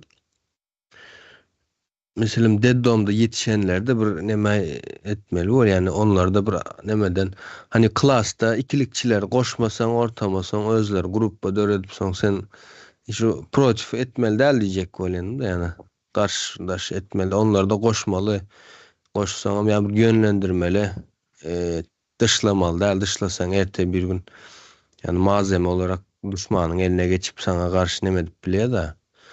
O yüzden onlar da ulanmalı mı kadyen, yani ulanmalı diyen de ervet niyetliğin değil, yani erte bir gün en azından özüne ziyan vermeyecek kadar bir neme etmeli mi kadyen, yani düşündürüp bilendirin diyen. Men başka bir zat bilen düşündüreyim bunu. Şarik dik bir kino film var, Orson filmi. Ol günüm gördüm men ýene. Şo taýda professor var da öýünde her günde 30-40 sanak adamyny liçeni edýär. Ýani bir adam öpdi professor. Ameliyat edýär şo ýerde. Ýani operasiýada bejerip berýär. Ondan soň bular bir täze neme yetiştirilip adam yetiştirip göreldi. Bir itten ýani şarik diýilen abjarka bir itten adam ýasaýarlar. Soň bu adam näme diýär diýsen bu professora, sen diýär, ine 15 tane öýüň bar diýär, komnatyň diýär. 7-8 tane 15 tane komnatyň bar diýär. İçinde de diýär ýeki özüň ýaşaýan diýär, sen muny paýlaşmaly diýär adamlar bilen diýär. Ýani paýlaşmaly diýänem beýleki jahil adamlar bar, köçede ellerinden bir günär gelmeýär. O da aýtdy, professoram aýtdy, men diýär, bu 15 tane öýüme diýär her günde näçe sanak müşteri gelip gitýär maňa bilýärmi diýär. Ýani meniň getirýän peýdam diýär seniň bu öýe saljak adamlaryň bilen adamlardan has kän neme diýär-de. Soň ýani özüm medeniýetli bir adam bu professor. Soň buňa gelip aýtdy, sen diýär nahar ime üçin diýär aýatyn bir naharhanaň bar eken diýär. Ýani stalowoyun bar eken diýär. Taýda naharyny ýany eken, sen bärde naharyny, ime naharyny ýatak jaýynda ýeňe bolýar naharyny diýär. Ýo men ýejek gelýär, men medeniýetli adam diýär. Ýa-da men ýatak jaýynda nahar ýeýin. Ne sen ýani şo diýänem şeýle bolýar, paýlaşmaly ýa-da neme goşmaly diýdiň. Niriniň bir samsygyny ýa-da bir egni bükük hissada yaramayan ertir beýläňe bakanda arkandan hanjar uzak bolup duran adamlardy näme üçin goşmaly sen? Sen meselem seniň ýerine ýetirýän işiň olaryň ýüzüsini 30-40syna degýän bolsa sen näme üçin öz nemäň olar bilen paýlaşmaly? Şo ýagdaý barda. Geniş men az biraz aýdyp bolarsyň. Böyle aýdyp Ýalňyşrak düşündirdim öýde, ýani paýlaşmaly diýen däldänim. Misal üçin onlaryň jahil bolup ýetişmesini engellemeli diýjek boldum. Soňuşda adam dogulanda hemme kim deň dogulýan bolsa, birisi gow maşgalada terbiýe alyp bilimli bolýar, birisi erwet maşgalada terbiýe alyp neme bolýar. Esasy ziýanyň tarapy da sana erte bir gün neme bolýar da, ziýan bolýar. sana karşı eline güç geçende yani jahilin eline güç geçende sana neme öyle şonu öňüne almaly diýjek boldum bir ýol neme öz gazananyňdan paylaşmak maksady bilen däl öz gazanar ýala edip bir şekilde ýa-da en azından bir neme bolmaz ýala düşmanyň eline geçip sana karşı ulanylmaz ýala diýjek boldum. Yani Aha, onun neme için. däl. Hawa. Yoksa sen aýdyşyň alak. Elbetde yani iş edenle iş etmedik. Aynı neme de komünizm bolar конечно. Onu düşündüm de. Yani häzirki postsovet ýurtlarynda olar ýalaky bir ýagdaý mümkin däl ýa-ki ýetim ýa-da şol ýalaky adamlaryň yetişdirilmesi hasam erwet ýagdaýda ýetişýär. Postsovet döwletleriniň hemmejesinde de sen bir enaň ataňdan ýa-da bir şolar ýaly bilimiň bilgin ýok bolýarça gitdiçe aşak basýarlar. Emma hakykatdan demokratik bir ýurt bolsa, bilim sistemiň dol oturdulan bolsa, sen olar üçin aýratyn alady etmäňe de gerek ýok. Olaryň özleri şo beýle çağalar bilen bile deň hatarda ýetişgidýär bilim alyp. Ýöne postsovet döwletlerinde näşe 10 musalyň ýetişýärlik bolup ýetişýärdi. Edeýin diýende diýmäňde de. Hayat Hanım'a söz verin. Arada internette neme çıktı da karşıma. Bilge Kağan'ın nemesi. Uruş vaktinde neme ya da nemelerde yazgıtları var da. Onda yazıya mesela iki adam bir adama karşı nemesmesi çıkması karşı yani yasaktır. Ondan sonra atlı birinin piyada yorap baryanın karşısına çıkmak qadağandır. Mesela çağalara ve zenallara uruş vakti neme almak, plena almak ya da zulüm etmek qadağandır. Deyip şonyanak nemeler var da. Yaz şu neme uruş vakti etmeli işler de son şeyle orada geldi aklıma da men aytdım. Bu bizim ata-babalarymyzyň iň uly nemesi iň ýalňyşlygy mı, günäti mi, garşysyndaky haýyn, yalan dolany bürenen, säkel beýana garanmakdan arkaňa ýüzüňe gülüp bakan we arkaňa säkel beýana garap arkaňa pyçak urjak bir haýynyň garşysyna mertebesi bilen durmasy mykadiýan şo gelipdi da aklyma. Haýynyň garşysyna ýa-ni mertlerçe durmak bizim iň uly nememiz suçumuz mykadiýan da ata-babalarymyzdan. Düşündirip bildimmi? Düşündüm. Hawa orsagyna ýaman gowy edip bulandylar buny. Bizimine anançlarymyz bar. Ýaşula hormat toýmak, ula hormat toýmak anançymyzy tersine çöwürip bulandylar. Ýaşular maslahatyny goýdular, nähillek boldy. Başymyza bela boldular aýta. Şolar ýalaky gatykän anançlarymyzy öwrendiler dene. Şu wagtkyna biziň alyp barýan işimiz hem şolar ýalaky işlerini ors türkmen biziň topraklarymyza gelmedinden öňürtü her bir çöpü öwrendiler. Her bir çöpü o adamlaryň girip çykyşyny, ähli zadyny, anançlaryny, däp desturuny, şu halky nädip bir zadyň üstünde durup bilýär şu bolmasa uly bir döwlet hem ýok, adam ýok ýöne. Nädip güýçli bolup bilýär özüni, şu neçeni saklap gelen nämeler bar bu halkyň diýip öwrendiler. Ondan soňra şoň üstünde işläp bizini şu hale getirdiler. Dene biziň hem şuwa alyp barýan işimiz şol. Biz hem öwrenmeli. Nähilli, şular nähilli häsiýeti bar. Tapara söz verenmi?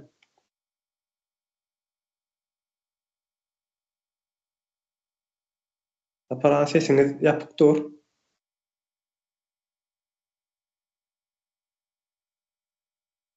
İnternetiniz hayal bolmagy mümkin. Yine yapıldı mikrofonumuz Tapara.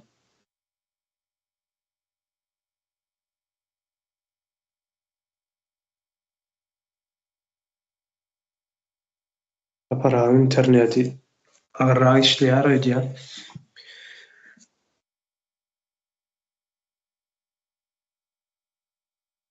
Olmasa çykyp täzenden ýeräýin tapara.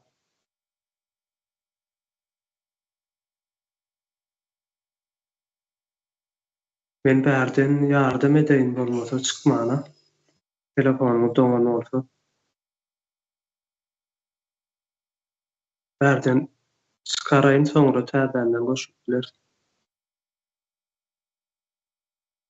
Ön şolar ýalyky orsuňam biziň şol Orta Aziýa nemetmesinden öňürçü ekspedisiýasyndan öňürçü dollugyny öwrendiler ha biziň ähli däpde surumuzy biziň nädip şu milletiň nädip aýagy üstünde galyp bilýändigini öwrenip ondan soňra işlediler-de üstümizde.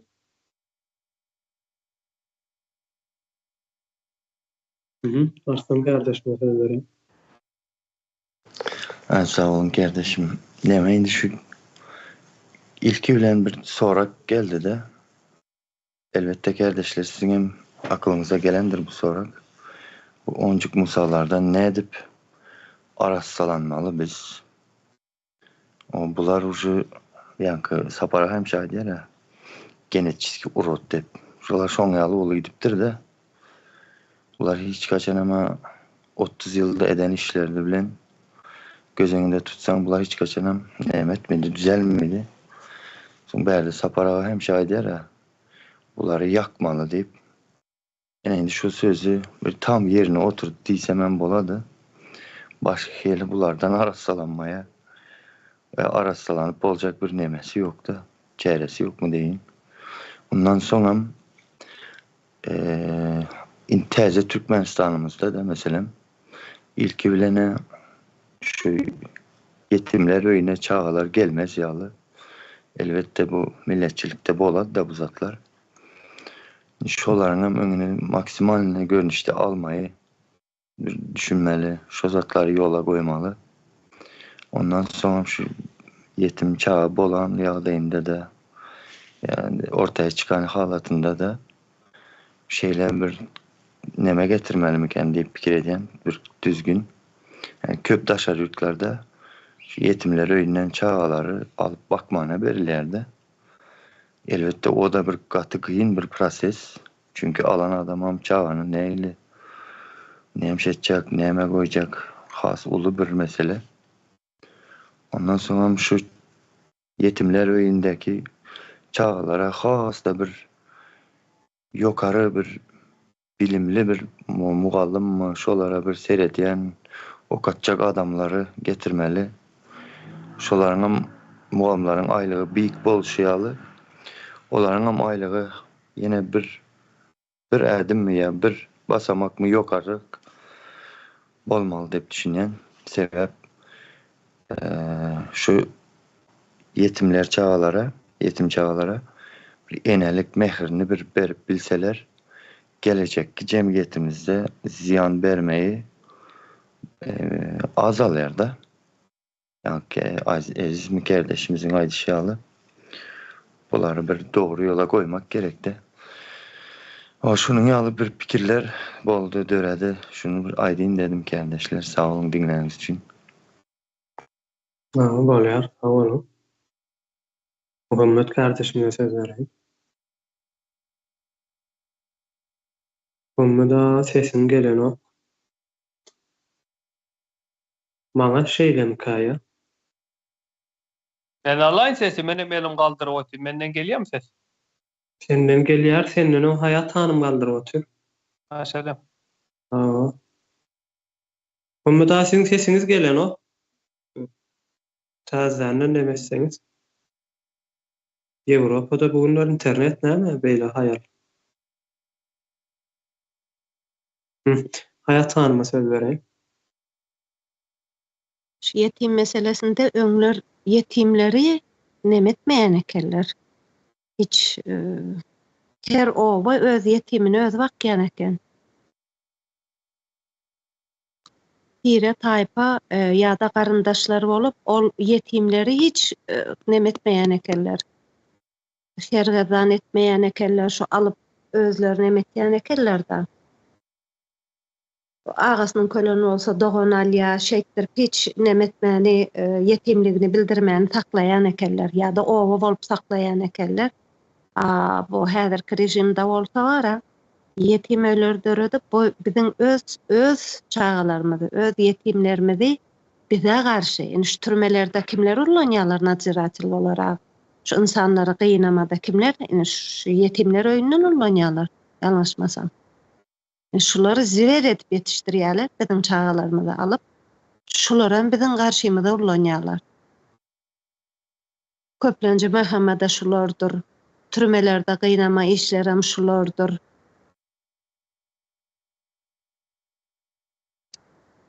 Şular diýjek boldum. Bolýar, sağ olun.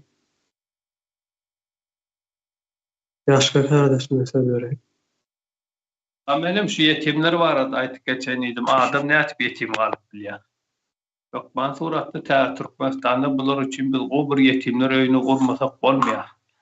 84-nji ýylda o men 4-nji klasda okýadym şo wagtlar. 6 çağan bir gün yetim galanyny gördüm. Men näçe gördüm. İýilliğinde dogladyr hemmesem kiçik ýa aralar 1 ýaş. Bularyň en atasynyň bir gönerak Moskwiýi bar. Diýerler bir sadakamy toýam çağalaryna goýup. Ýolda da awariýa düşýär. Enesem öyle atasam öyle Moskwiýi maşyna toglaپ gitip. 6 çağa bir gün yetim galdy. Ýere gitdi, detoma gitdi. Kim baksın 6 çağa?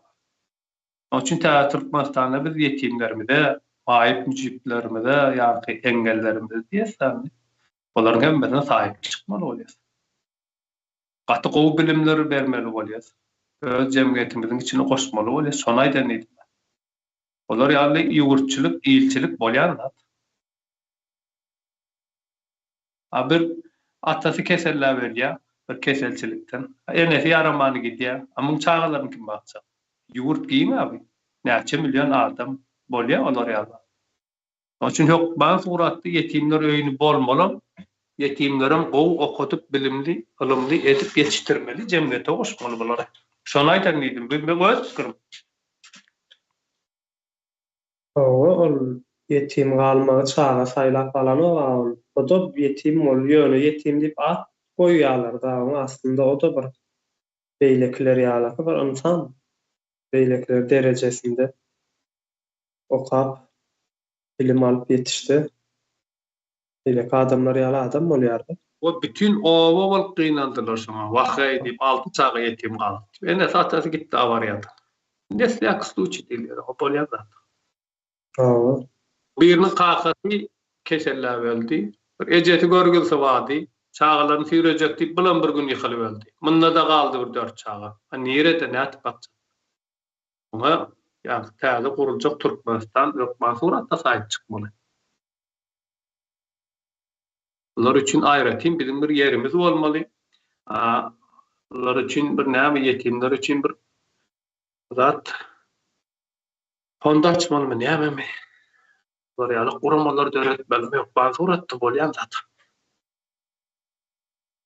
Şonu aýdan edim. Bolýar, sağ olun. Eziz kardeşime söz vereyim.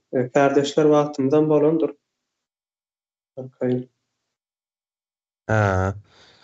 Menem şu ýanky yetimler nemesinden aýtsam, çağasy bolmaýanlaram bara. Bunun asylda öň kemine bar wagty bir gürüň edildim, kän ýadyma çalarak düşýär ýa-da menmi ýalňyş hatyrlaým. O, sen çağasy bolmaýanlara yetim çağalary berip, ya öyle de çözüm nemedip bilýär ýa-da başga da kän çözümler bardyr munyň. İnternetiň bar ýerinde sanaw, ilat sanaw geçirilende näçe san yetim bar, näçe san çağa isteýän bar diýip o zatlaryň nemesini hasabyny ýöredip guramaçylygyny edip bolarmy diýen? Neme berilýär edildi. Şonu ýaly yetim çağalara eýe çykýan adama şo ýanky yetim çağaň öz fondu bar-da, her bir çağaň öz fondu bolýardy. Ne ýatyrylmaly diýilýär. Olar ýaly öz fondu bar, hemmem şolary eýe çykýan adamlara ýeňillikler döredörsiň, başgalada onu yetim çağa galmas ýurdun içerisinde. Hawa. Aa. Özleri oçara durup alarlar. Muhammed kardeşime söz verelim. Aytıp olur mu edeyse? Hawa aýdyp boldum. Tabii. Hürmut, yankı şu çağalar, şu yetim kalanlar son öýünden dağıtıp olmadı ama bir yere yığlap bir iýdirmeli, Hawa. içirmeli, öldürmeli bolar. Bu için aýtdym ben ýa yetimler öý yok. Ben suratda bolmaly. Şu yetimlerin öýünün, şu yetimlerin öýünün üstü bilen olary nämetmeli bolar. Olur mu? Nämetmeli bolar. Hopsuzluğunu. O için altı çağalar verdi. O gerek adam nämedir o? Kime gerek?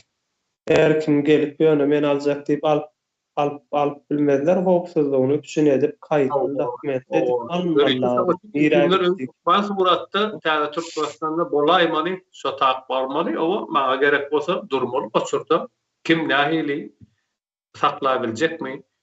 Kontrol edilen nämeleri bolmaly, soňra baryp görüp, nähili şu yetimlere eýe çykyp edip.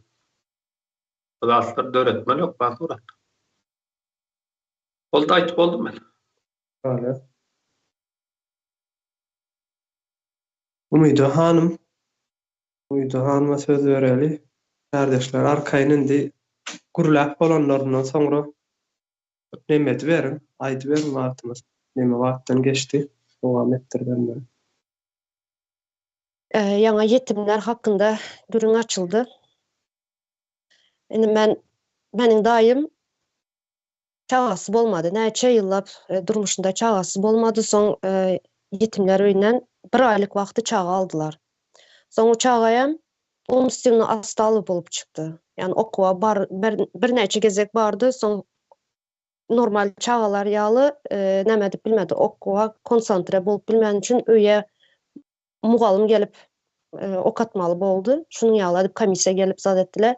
Ýöne bir näçe gezek geldi. Soň mugalymlar gelmesini kestiler. Şu Enes bilen atasy näçe ýere gidip başurdy, her zat edip gördüler. Şu mugalymlar gelmesini kestiler. Şu çaga galdy şunuň ýaly. Ne bilim alyp bildi, ne bir durmuşa näme dip ayak uýdurup bildi. Hiç adam edip bilen ýok. Çaga şunuň ýaly hazır 17 ýaşynda umstivny hastaly bolup kaldy. Adyny, familiýasyny ýazyp bilmeýär, hiç adam edip bilmeýär. Ýani hiç bir näme edip bilmediler çaga, kömek edip bilmediler. Okuwa durmuşa näme edip ayak uýdurmasyna kömek edip bilmediler çaganyň. Indi bärde aýtjagym hazır ýaňaýny Saparaga aýdyp geçdi. Niýazow, Onjuk Musaýefam yetimhanada doğulan, doğulan diýär. Şörde terbiýe alyp ulalan. Ýöne hazırki bize Türkmenistanda yetimhanalaryň hemmesiniň ýani gulyanistler bar, fetoçylar. Şularyň hemmesiniň eli bar yetimhanalarda. Ýa aýtdyk, Onjuk Musaýew Demokrat Partiýasynyň birinji sekretary dedik. Ýöne indi bir günde demokrat kommunistdan demokrata örildi dedik. Ýöne indi bärde hazırki yetimhanalardakiler näme desem, häzirki fetoçylaryň musulman nämesini alyptyrlar. Şularyň eli bar. Indi bular nähili boljak? Nähili ýagdaýda näme etjekler yetimleri? Ular komünist sistemasynda ulalanlar. Niýazow, Onjuk Musaýewlar. Ýöne häzirki yetimler şu fetoçylaryň elleri bar. Ular nähili boljak? Şuň ýaly bir soram bardy. Ben düşündürüp bildimmi? Çünkü her okulların her yerde yani bir nämeler bar da fetoçylaryň kurslar bar, mektepler, özel okullar. Şunda emesi şu fetoçylaryň eli bar. Yetimhanalarda o açık näme edip duranlar. Sesim gelýärmi meniň?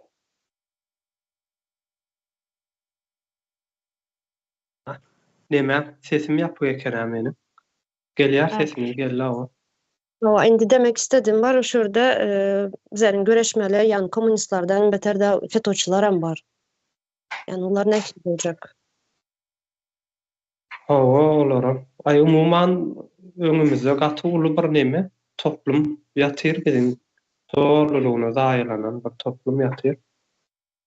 Şonuň üçin kän spesialistler gerek bize. Her tarapyndan. Bolýar.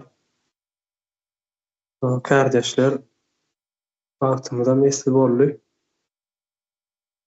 Galma isleýänler galyp hemme dowam edip biler. Hemmäňe haýyrly akşamlar.